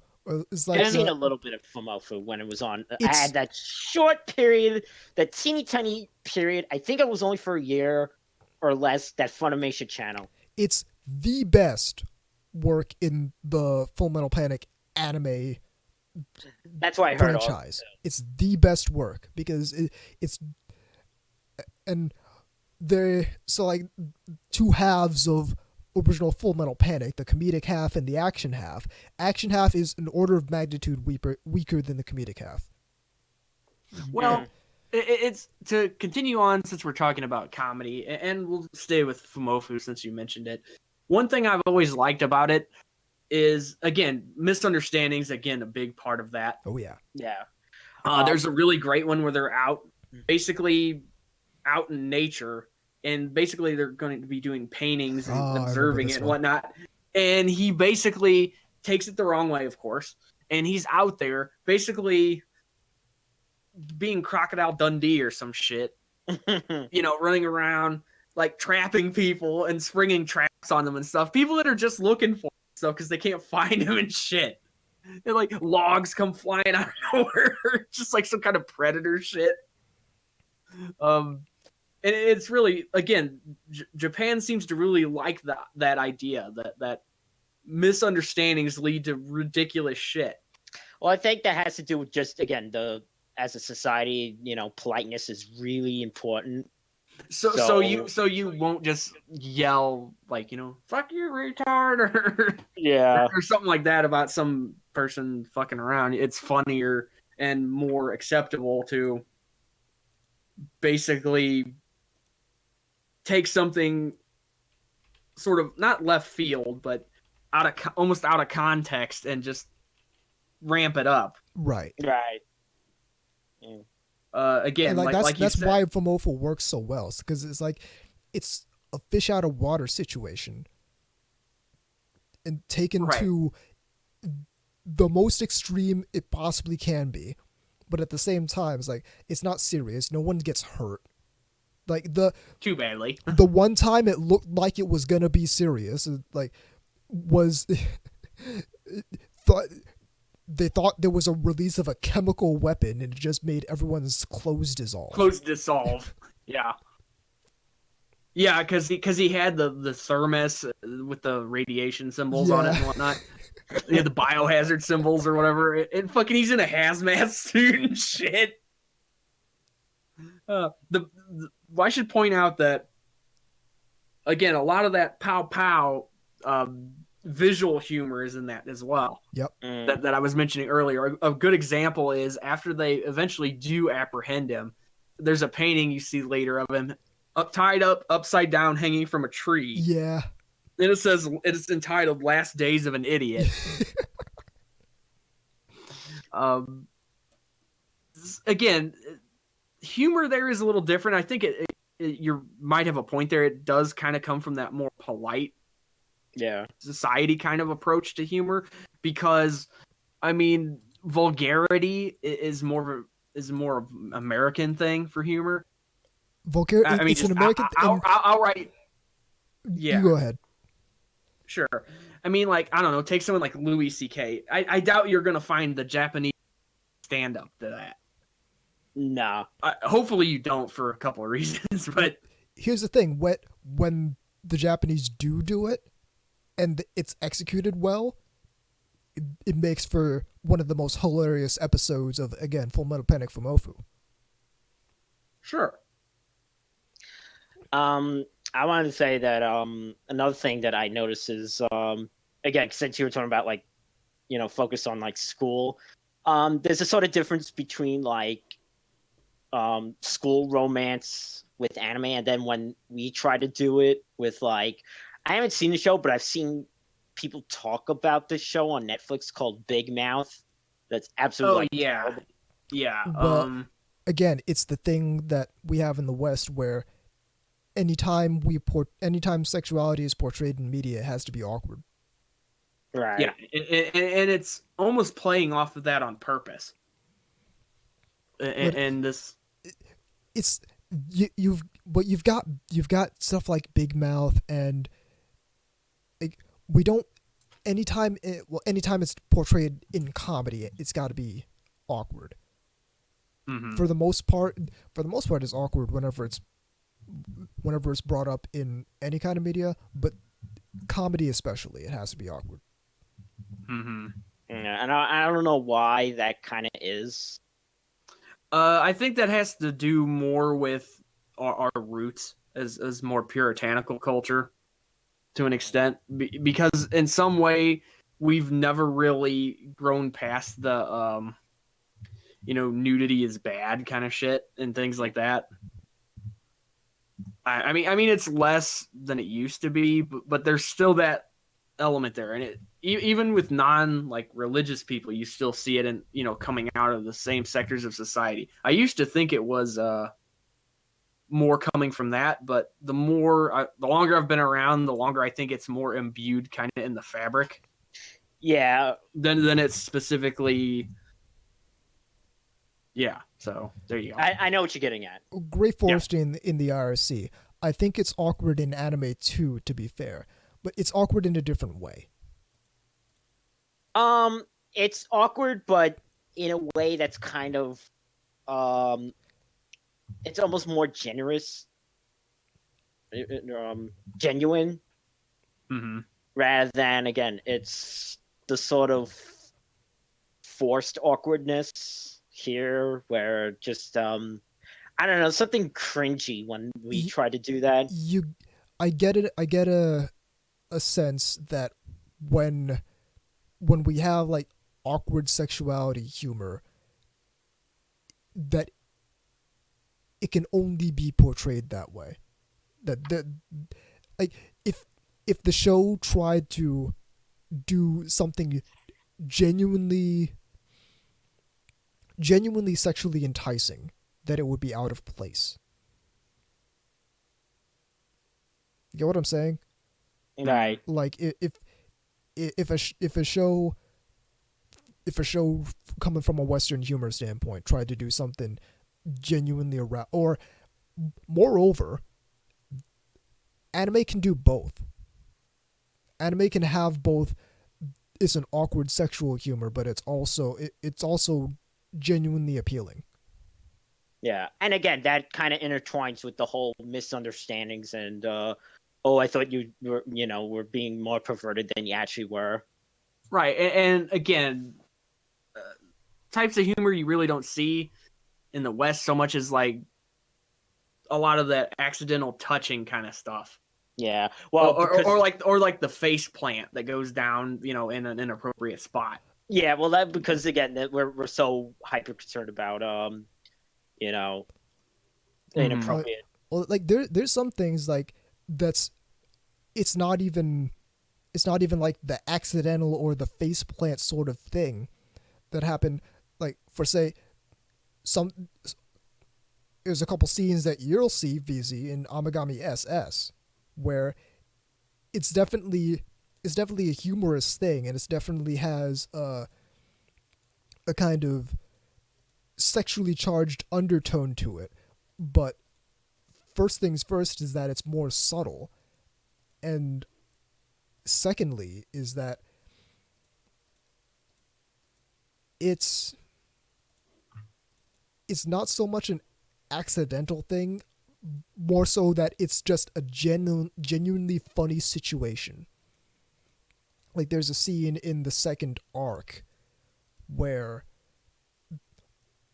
Homeboy makes a bet with the heroine of that arc that if such and such happens, then he gets to kiss her belly button. Oh yeah, I remember that. So that all goes down, and while he's got his face down there, she gets super embarrassed and kind of drops her shirt down, trapping him in there. Yeah. And so it's just the genuine humor of the situation, coupled with the fact that it's also a semi-sexual encounter. I mean, the closest I can think of that we kind of hit in that department is sort of on sitcoms when somebody thinks something's going on and they just walked in at the wrong time. Occasionally you would see like something weird from Seinfeld or, Right. Yeah. And again, it's not exactly the same, but like a perfect example is the one episode, again, from Seinfeld where George is like, he just got out of the pool. and like, obviously if you're a guy, that's your anatomy. And like people are just like, hey, it's called shrinkage. And like, and like Elaine knows about shrinkage, right? And this really stupid fucking goofy conversation gets going. But I mean, it's kind of in the same boat. It's just kind of our way of doing it, I guess. I mean, it's similar kind of sexual misunderstanding kind of humor. And in that case, it was just happened to be wrong place, wrong time. Right. Again, and then there's numerous other shows that do similar crap. Somebody thinks they're hearing something on the other side of the room, and it's not what it looks like or sounds like. That sort of thing. I noticed another thing is that, again, it's like in anime, they can have like the main girl be really, dumb and ditzy, but it's not, but in an enduring way. Whereas if the character's dumb, it implies that there's like a mental disorder. Well, again, to kind of reach back to another show I like that we were, talking about earlier, take Kelly Bundy. Yeah. She's really dumb. And it's very much portrayed that she's stupid. Like excessively so. And it's played for laughs more than anything else. You know what I mean? It's not, and it's not even like, oh, she's actually smart and well-meaning. No, she's not. She's dumb. It's actually interesting that in anime, you rarely see a character that's both dumb and slutty. Yeah, because I know this is gonna. It's almost like they're too stupid to figure out how to be a slut or something. It's like they're dumb, but it's kind of like, true. Well, that's like Big Out to HK. That's exactly the one I was thinking. She's dumb, but she's dumb and trying real hard. Trying to be and not very good at it. But she's not good at it because she's so dumb. Yeah, and doesn't understand. Again, another example of humor that I maybe it is a cultural thing. I just don't think it would work if you tried to do it here. There actually is a hentai that I forgot the name, but it has the word bitch in it, but it's done by this guy called Joyride. That name is very familiar. I could have sworn. Did they used to do circles? Part of a circle or something? Like Dojins? Because that name is very familiar. Yeah. Right. Yeah, JK bitch. John Kennedy? Yeah, I just say JK bitch, yeah. Anyway, there's one girl called it was probably like Bakako or something, which just means like stupid girl. Yeah. Well, there was that anime Aho Girl. Yeah. Which I thought was fucking hilarious. Yeah. Because again, one or two character traits and just roll with it. Number one, this girl is fucking stupid. absolute. It's undescribable how stupid this girl is, and she loves bananas. That's her second character trait. So she's really dumb and loves bananas. Yeah. And then just, hey, that's the show. Yeah.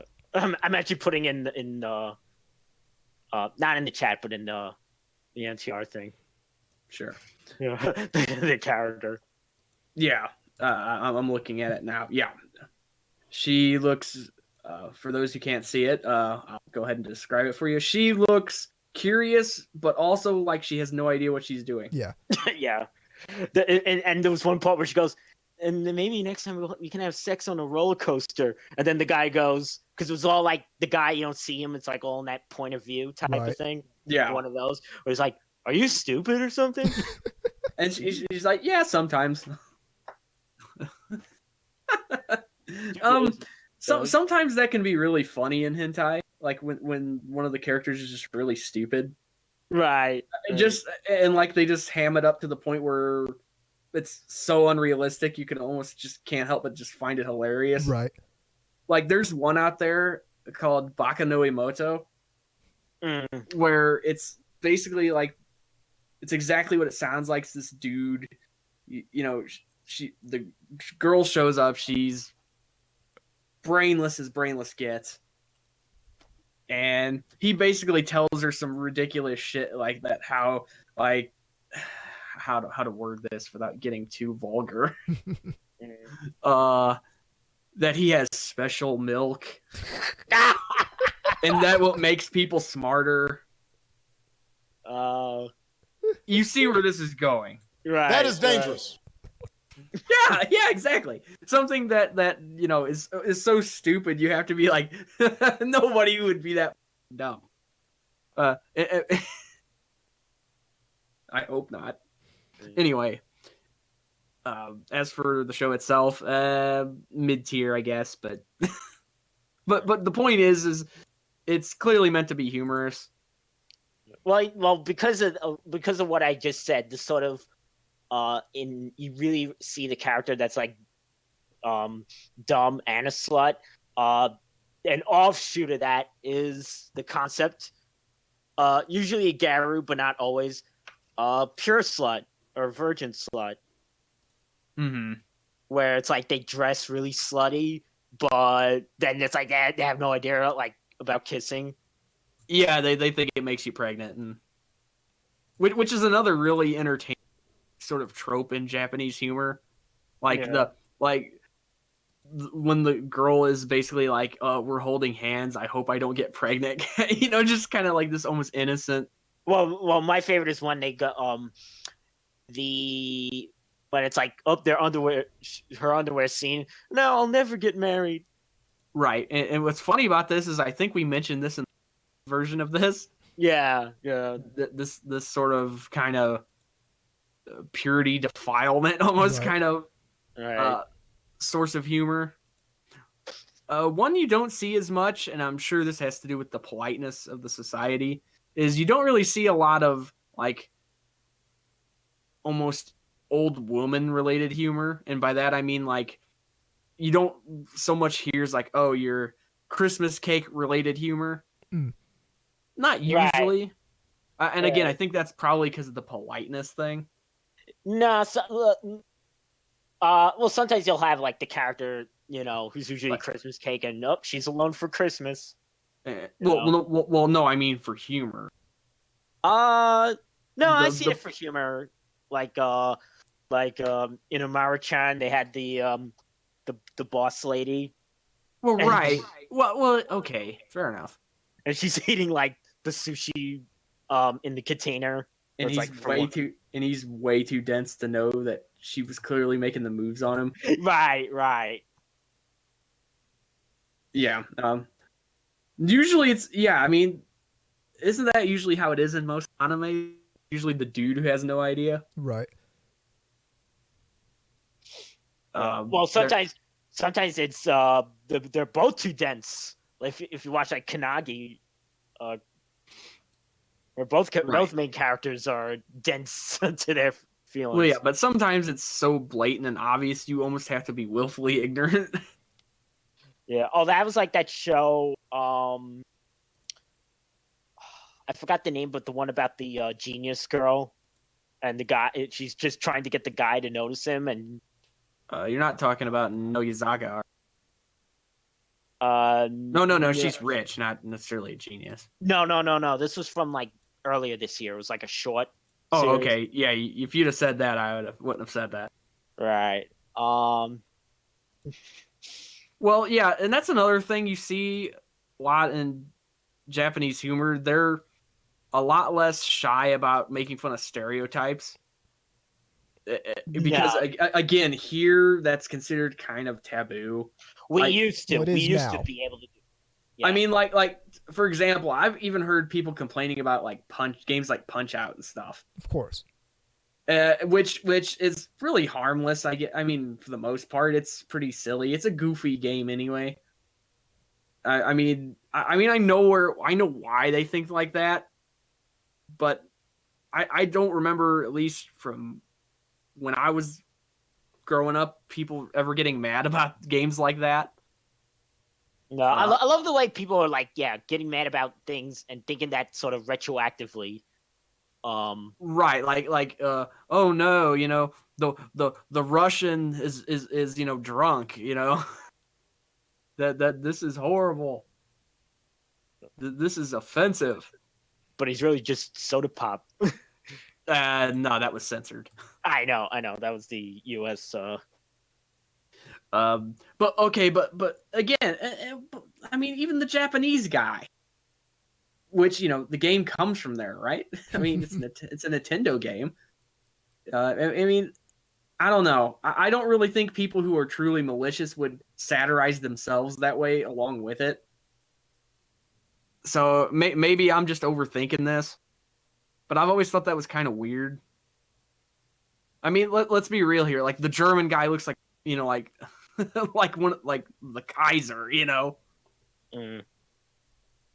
Even name von Kaiser.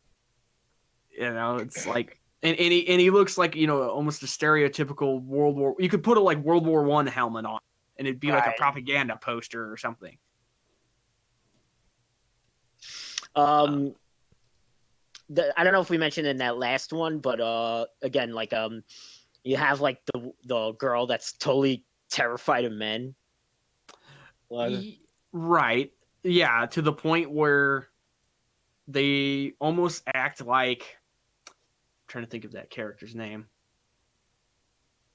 I'm drawing a blank, unfortunately. What show?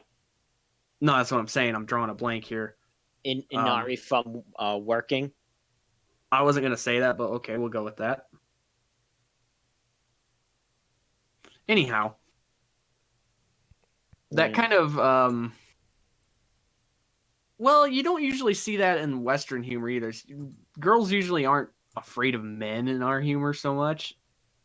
Nah, you'll just have the man hater. Yeah. I was gonna say it's usually more just has a distaste for them, in a very character-esque way usually. Though sadly enough, those caricatures are actually not even as extreme as actual shit now, which is kind of disturbing. I mean, you can all look back on that Simpsons episode that was basically sort of like a almost preview of the Me Too thing. Yeah, or prophetic if you think about it. Yeah, but except it was meant to be absurd. Like, your tears say more than evidence ever could. Just shit like that. Right. So you admit you grabbed your can. No, that's another thing that I should point out. I didn't mention it because I got kind of sidetracked, but that's another thing that the Jon Stewart brand of humor does is inappropriately edit things to make things look worse than they actually are. Oh God. Which, I mean, again, it can be funny, but if you're watching the whole thing, you'll realize that they did that. Right. And again, not saying it's not funny. I mean, sometimes it actually is, but it kind of skews perception though because of it. And a lot of humor still does that. Late night humor, you know, we'll take a clip from a politician or something and then just cut off before he finishes, and thus it makes him sound completely ignorant or stupid or whatever. Mm. And So, you can do that to anybody. yeah. I mean, to me, that's why I always found it as kind of low-hanging fruit for humor. Mm. I mean, occasionally it's really entertaining, but and not only that, but so many people are doing it, it just lost any real appeal. Yeah, lost its novelty. I mean, like when you look at all the late night comedians, I'm gonna throw out a few here, like you know, Conan, Jimmy Kimmel, Jimmy Fallon, or just any of those people, you know, those kind of people, or Stephen Colbert, Yeah, any of that. Yeah. They all kind of do that. Mm. They all sort of do that. Like Trump bad, clap now. Yes. And it's just like, eh. I mean, it wasn't funny to begin with, but you know, months on, it's still not funny. I mean, it didn't suddenly become funny. You know, it's another thing I see that's it's fairly new for anime comedy, but it's been prominent over the years, is the character that's like proud to be lazy. Oh yeah. And that definitely is a cultural thing because, you know, being hardworking is seen as a virtue there. Right. And so this is sort of subversive. Right. It's like, you know, Anzu who, you know, wants to be a NEET Right. and just retire, or, you know, Umara-chan or Gabriel Dropout. Yeah. Although in her case, what's really great is that she's supposed to be this sort of heavenly agent that comes to Earth and basically just gives it all up so they can sit around playing video games and doing stupid shit. Which is funny because I could almost see, maybe not as cute looking as a show like that, but I could almost see, like, as premise wise, Gabriel Dropout being like a 90s cartoon. Yeah, in a way. I mean, not with the sort of metaphysical element of it, right? Like, and not with the heaven and hell angle. It would have heaven and hell, but it would be very vague. It would be, and it would also be toned down considerably. Right, and you certainly wouldn't have like Raphael and her boobs and such. Like that just would not be constantly there. Squeezing her jugs and or Satania. Yeah, well, first off, they wouldn't be in high school. They would probably be in like elementary school. Yeah, because that's usually what they do with things like that. If they're gonna go do absurdities like that, they usually go all the way. Yeah, again, it's South Park. Right, it's usually elementary because it's like, once you factor in like high school in a way, it's like the more. I don't want to give a bad connotation here, but you know, just follow me. Once you factor in like, again, just follow me on this. Once you factor in puberty, there's the sexual angle, but if you take that out, then you don't have to go there. Or you can, yeah, exactly, and you can exploit it for them being naive. Right. Unless it was a cartoon specifically like an adult cartoon, like, you know, a Simpsons or King of Hill or you know, even in like the 90s, like a Beavis and Butthead type of thing. Mm-hmm. Then you could, which did have crude sexual humor. Right. And it was humorous a lot of the times. Like, you know, they try to hit on chicks and end up getting just like kicked in the bag or something like that. Mm-hmm. You know, or even a really funny thing, they basically show up at a women's rights rally and get the shit beat out of them. That was pretty funny. I just as an aside, that show had a lot more intelligence than you'd think. Yeah. If you were actually paying attention, because there actually was a lot of commentary in that about how stupid certain people were and how absurd. I mean, well, okay, let's not pretend that goofy ass trigger warning at the beginning of the show more of a viewer discretion advised, I guess. But if you remember, it's got the banjo playing and shit. I can't be the only one who remembers that. See, I only saw tiny bits of Beavis and Butthead because I didn't have cable in the 90s until the late. Well, yeah, but my point is at the beginning of every, they would have this little thing that came up that says, and the reason they put that on there is because of some kid like dropping a bowling ball or lighting fireworks or some shit like that. And it's like some dude playing some fucking hillbilly shit. Right. And it's like, I'm going to approximate because I don't remember exactly what it is, but it's like Beavis and Butthead are not role models. They're not even human. They're cartoons. I vaguely remember some of the things they do could cause the person to get hurt, expelled, arrested, or deported. You would have to be like a real dumbass to do that. Yes. It's like, in other words, don't try this.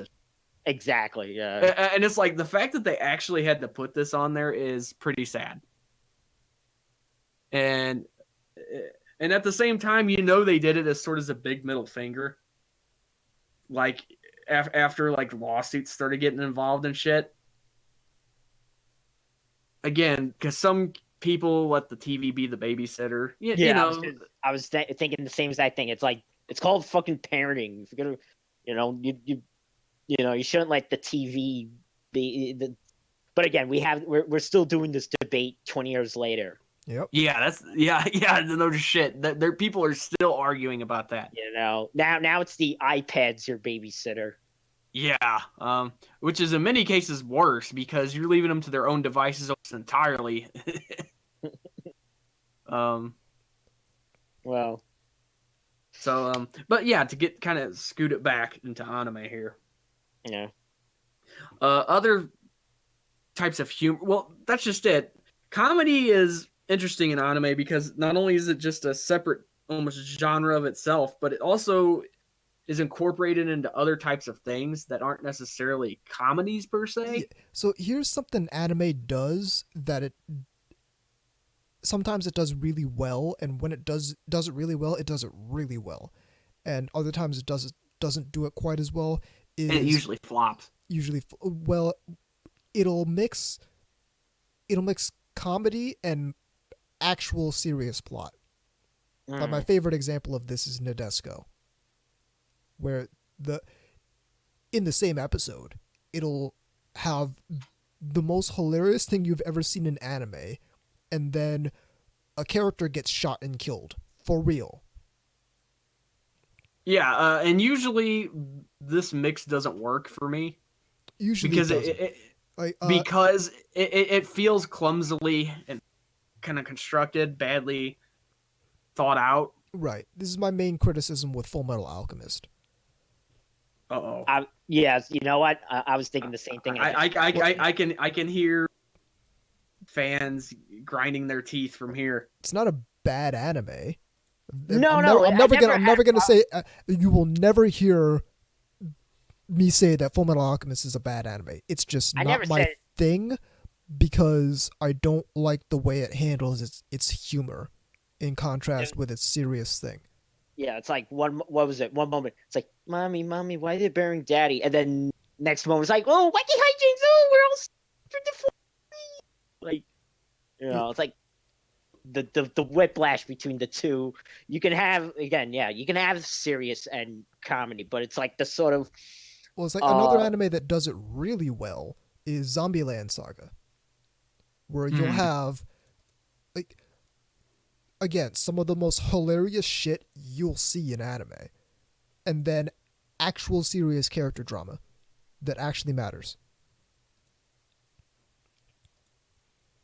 And oftentimes, right in the same episode, you'll have this kind of crazy slapstick humor predicated on the fact that these girls are undead, and then you'll get actual character interaction that's deep and matters and develops these characters.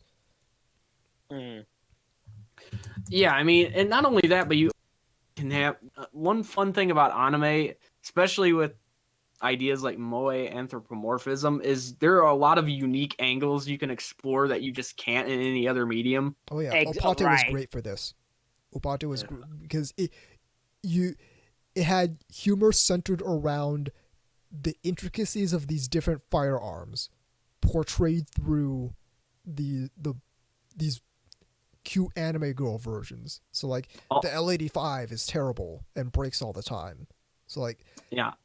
L85 the character is almost useless and slow and slows everyone down and has to go to the infirmary all the time because their firing pin breaks. Or as Zach Birchie would say, it's gun culture. Oh yeah. Well, we are in the post-Opate world. Well, it's like Or actually, that's not what he said about that. That was C3 Yeah, Boo, that was wasn't C3 Boo. it? No, this is he said was for like NRA members that want to fuck their guns Oh yeah, or they something like said, that. hey, there was a time before Opate, and then there's a time after Opate, and now we're in that time after Opate. no, he Okay, just said about C3 Boo. He just said fuck Gynax on his social media. I'm not That talking about too. that. I'm actually talking about the actual review of it. Right. Where it was, which one was it where he was complaining about how dare they make this after Sandy Hook or some shit? Yeah, Oh, that was that was the preview guide. yeah, Yeah. that was That's what I was talking about. Yeah. It was one of those two. It was C3 Boo. I think it was C3 Boo. Guarantee you, I remember that. It was C3 Boo. Yeah. Okay. Again, it's hard to remember some of this stupid shit after you kind of disappear for a while, or it's just been a while since it happened. Because it's not like you revisit it all the time. Like, hey, I'm gonna go check that out. Since you brought up moe anthropomorphism, Cells at Work is an excellent example. Oh, Yeah, that one really did pretty well. because I was gonna say because it's not a new idea at all. The whole cells in the body anthropomorphize, but it's that specific Japanese touch that was able to do it, and that's why I got right because if we did it, it would be like Schoolhouse Rock. It'd just be like about body functions and shit. Well, they made a movie. It's almost 20 years old. I actually like it, but it's definitely like American humor versus like Japanese humor, and that's Osmosis Jones. Yep, I remember that. Mm-hmm. So it was Chris Rock, wasn't it? yes. Yeah. But I'm just saying that's sort of it's that anime teaching youngsters the word osmosis. Yeah. But yeah, and again, that's kind of what I was kind of getting. Making platelets moe. Right. And let me think of some other things. I mean, it wasn't really a comedy, but for an example of something that recently I saw that was moe anthropomorphism was Girly Air Force. All right. I mean, it had its humor in it, but most of the humor wasn't really related to them being planes per se. Or you know what, Strike Witches. That's Strike Witches is a good example. Yeah, right. Because there's some humor played there with the fact that they're actually grinding on brooms at one point. Well, they're world stereotypes. Yeah. Well, yeah, which kind of goes back to what I meant earlier when I said take a video game like Punch-Out, where they take these kind of like ethnic and sort of national stereotypes all the way down to behavior and look. Or I mean, speaking of world stereotypes, Hetalia. Or another one would be like G Gundam.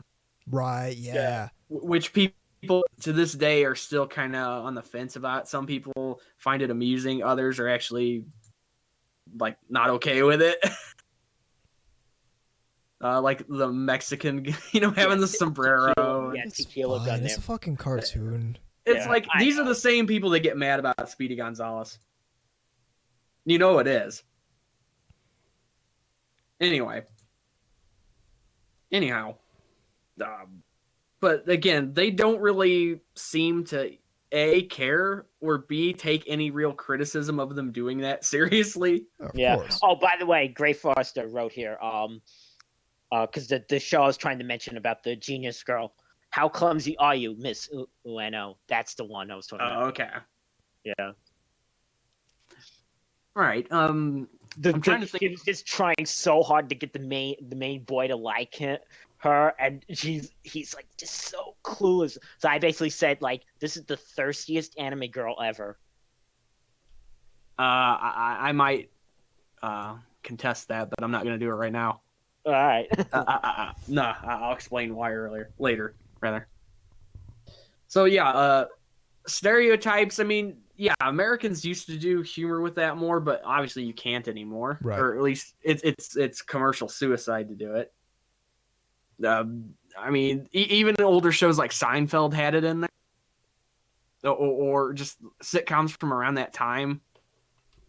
And nowadays you turn it on any like number of stupid things like Vox or whatever, and they're complaining about 20-year-old shows and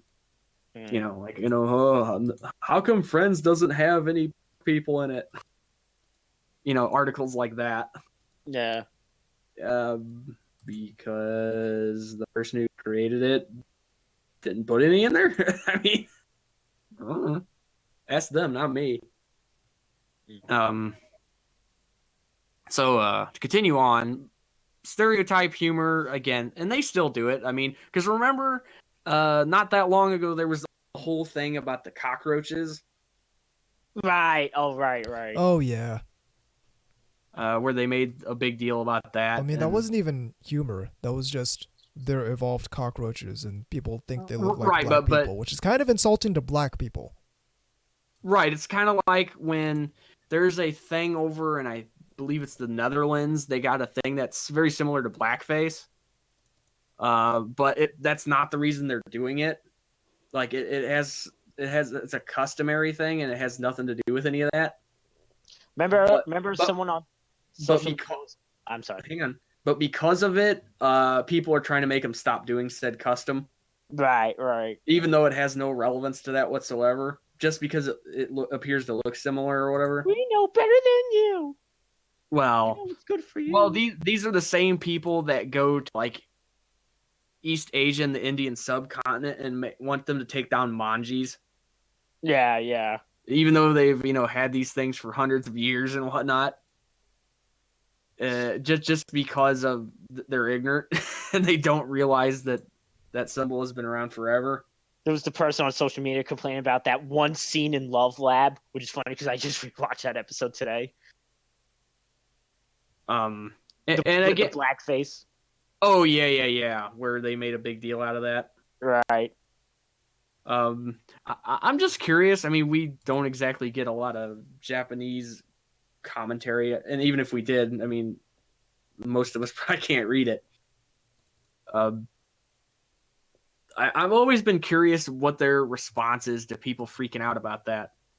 Like, do they just like ignore it? Do they just think they're an idiot, or? That's a good question. Do they actually stop doing it? I think it depends. It's like they're always shocked, like how sensitive people are here. Well, that, but also it's like, again, why is that offensive again? I don't know. Like a perfect example is this whole Nessa thing, the Pokemon character. Oh right. Where apparently when people were getting yelled at on social media for making it like slightly less shades of dark, and largely because of lighting, by the way. They got yelled at for that because they're erasing their, ethnicity or some bullshit, and a bunch of Japanese artists started trolling them by making her white, which did not help, by the way. It actually just made things worse.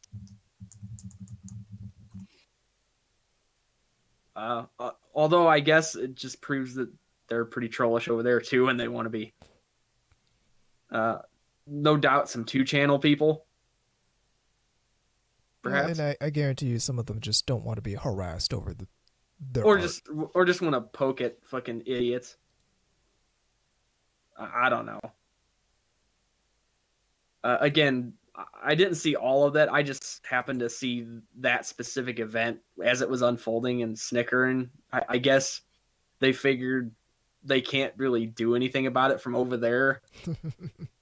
and even trying to, what are they going to do? Go over Babelfish and or you know what I mean, and try to write their boss.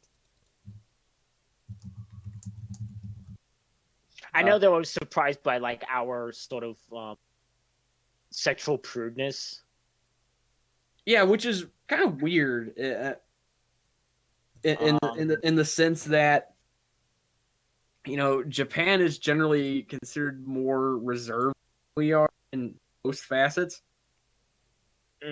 Well, I mean, the way I understand it is they're reserved interpersonally and in real life, and so as a result, when it comes to art, they have that outlet. Yeah, well, there's a Japanese saying. I don't know if you ever heard this. There's like sort of three sides to yourself. There's the one you show to other people. Yeah, the one you show to other people, the one you show to your family, and the one that's actually you. Right. Yeah, I actually have heard that. Is it probably a proverb? I'm gonna guess, because that does sound like something that you would see in one of those kind of like book of Japanese proverbs. Yeah. Like the nail that stands out gets hammered back in. Well, it's a cultural concept, and again, the way I understand it is culturally they understand that yes, our society is, there are a lot of interpersonal social rules that will betide you if you decide to break any of them. But in order to keep our society functioning, in order to keep it sustainable, because we understand that long term this is going to drive people insane. You got to open the valve once in a while.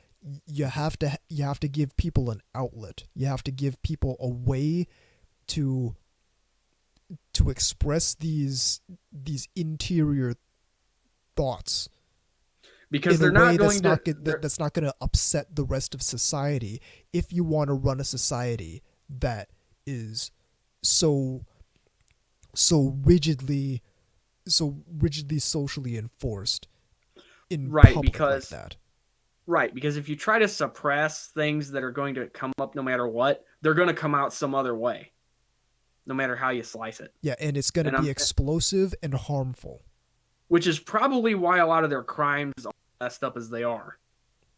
I've noticed that in countries where they have really rigid social order, not necessarily like, I'm not saying like North Korea or something like that, but like stuff that has a much more stringent and kind of stratified way things work, they do tend to have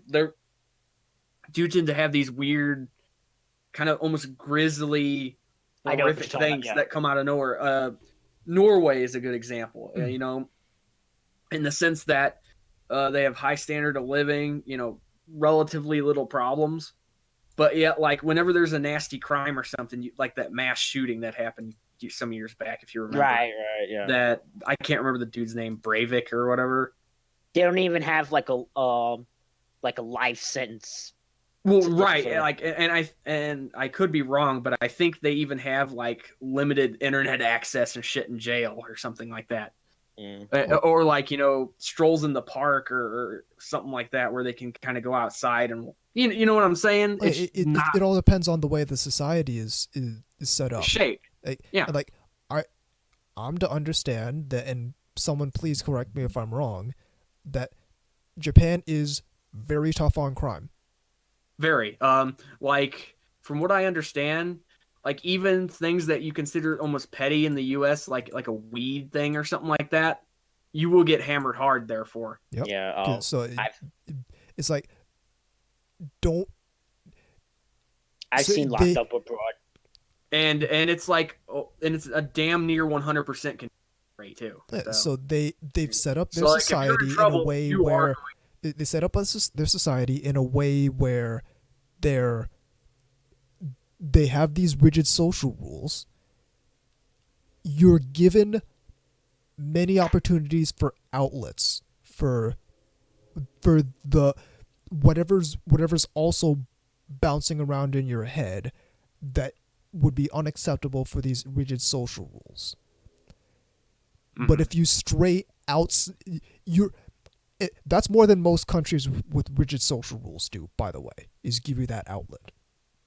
If you stray outside that in a way that also harms society, they have to come down on you hard to enforce that society that they've built. Mm-hmm. And it's not to make a value judgment either way on that kind of society, but that's the way it's set up. And I'm to believe that's the reason why a lot of this really out there media that the Japanese are famous for is Japanese. And that in contrast with their relatively very prudish social norms around sexuality. Right. Okay. It's sort of like the person who appears to be very chaste and pure or whatever, but behind closed doors, curtains come down and they're total, Yeah, or something like that. It's sort of like that. On a personal level, that does manifest like that a lot of the time. Well, that's what I'm gonna say. It's almost that, but writ large. Yeah. It's not just like a person; it's a whole almost society that's kind of like that. That's not to say everybody is, but it doesn't surprise me that it happens that way. Whereas, and that's somewhat true here too, in the sense that, like, a lot of people that are very, I don't even want to say prudish, but people that sort of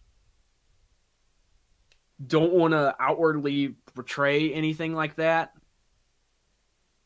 do tend to have not skeletons in the closet. I'm not trying to say they're criminals or anything weird like that, but you see what I'm kind of getting at. Well, it's like you'll find that a lot of people who are in environments where they are subject to and on some level oppressed by very rigid social rules, or like maybe they just come from like a super religious family or there's that or something too, like that. There's that too, but I think that's kind of a different paradigm. But what I'm talking because about that's more micro rather than macro. That's more intermediate or immediate rather than society as a whole. When you're talking about the religious background thing, that's more part of it. There are some levels of that paradigm where it's a rebellion, but there's other levels of that paradigm where there's a lack of exposure, which causes sort of a flippance toward that sort of material and that sort of subject. But what I'm more talking about is people who are subject to and on some level oppressed by rigid social, the social strata of whatever environment they're in. Mm.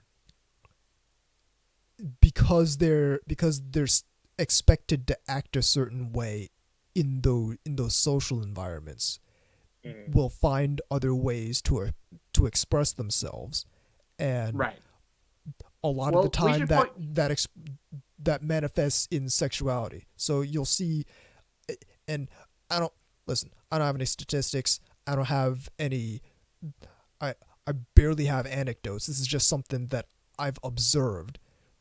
But you'll see a lot of people who say are oppressed by, or were in high school oppressed by that social environment, who might grow up to not act out, but have very particular sexual proclivities. I gotcha. Similar almost to fetishes in that, where there's certain things that, like, sometimes almost external stimuli that might be connected to certain things. Sure, but it's less a fixation in that way and more of a method of expression. Right. A method of expression to try and transcend the oppressive nature of the social environment that they're used to. One other thing we should probably mention regarding comedy And is then that and then one thing we should mention regarding comedy, and then let's hit up the end of the show because we've Sure. been going on for a while. okay, Japan is still, and most of Asia is, a very collectivist society, Oh yeah, which is very different from here, and the comedy manifests in that way too, The- because in this sort- individualism is somewhat frowned upon. oh yeah, this sort of jumps off of that paradigm we were just talking about. Which is what reminded me of that. And humor is different everywhere in the world. Yep. And various reasons why, because of social rules, things you're even allowed to say without getting your parts cut off or whatever. I mean, some places you definitely can't say whatever you're thinking, even if it is true or funny or whatever. Oh yeah, You will not be happy about that outcome. I mean, like, for example, to go to some place that has really rigid rules like Singapore. I mean, you can't be acting out any peculiar ways there. You not only be punished, but corporally. And, we've actually had to grab Americans out of there before that have fucked up or whatever, broken some sort of local customary laws or whatever, and they're scheduled to be caned. And it's one of those, like, Thailand is similar. And I know spitting on the ground's a big one. Like, they're very peculiar about that. Like, I mean, here nobody cares, people spit out their gum or whatever, but like their stuff like that, or pointing your shoe or foot down at people, things like that are like really serious things to be, yeah. Every nation has its own particular custom. Like every nation and every culture has its own particular customs, and that taboos and whatnot. You definitely see that seep into the comedy. Right, and that's one thing that's very, very different about Japan, because despite the fact that they're super capitalistic, they are still a collectivist society in the sense that they're very homogenous. Yep. They all speak largely the same language. Yep. See a lot of foreigner humor in anime.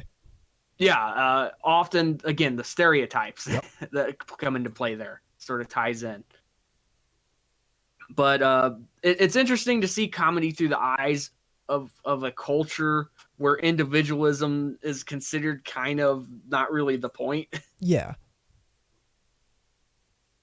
Because we're the inverse of that, whereas everybody here thinks they, are some like mini gods or sort of solipsistic in a way.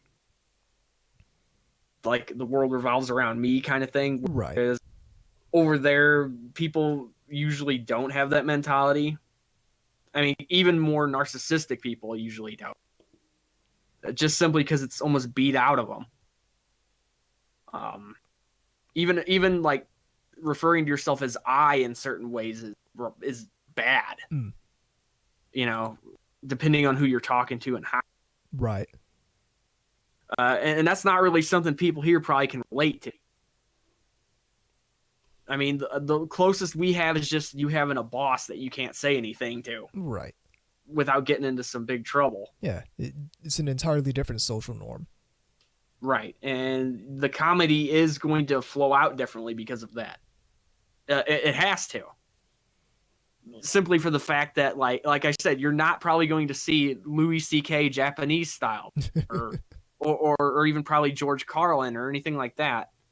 Well, like I said, Umara-chan, I have this secret life. On the outside, I'm gonna be, the way everyone expects me to be. But on the on the inside, I'm an annoying little shit who turns into a hamster. And is that not really a microcosm? It really is. Yeah, it's a gigantic metaphor for Japanese society in general. Or everyone is expected to be. They have expectations that they have to live up to, but when they get home, they just want to be a little shit to their brother. Or emo was like that also. Or emo was the same thing, yep.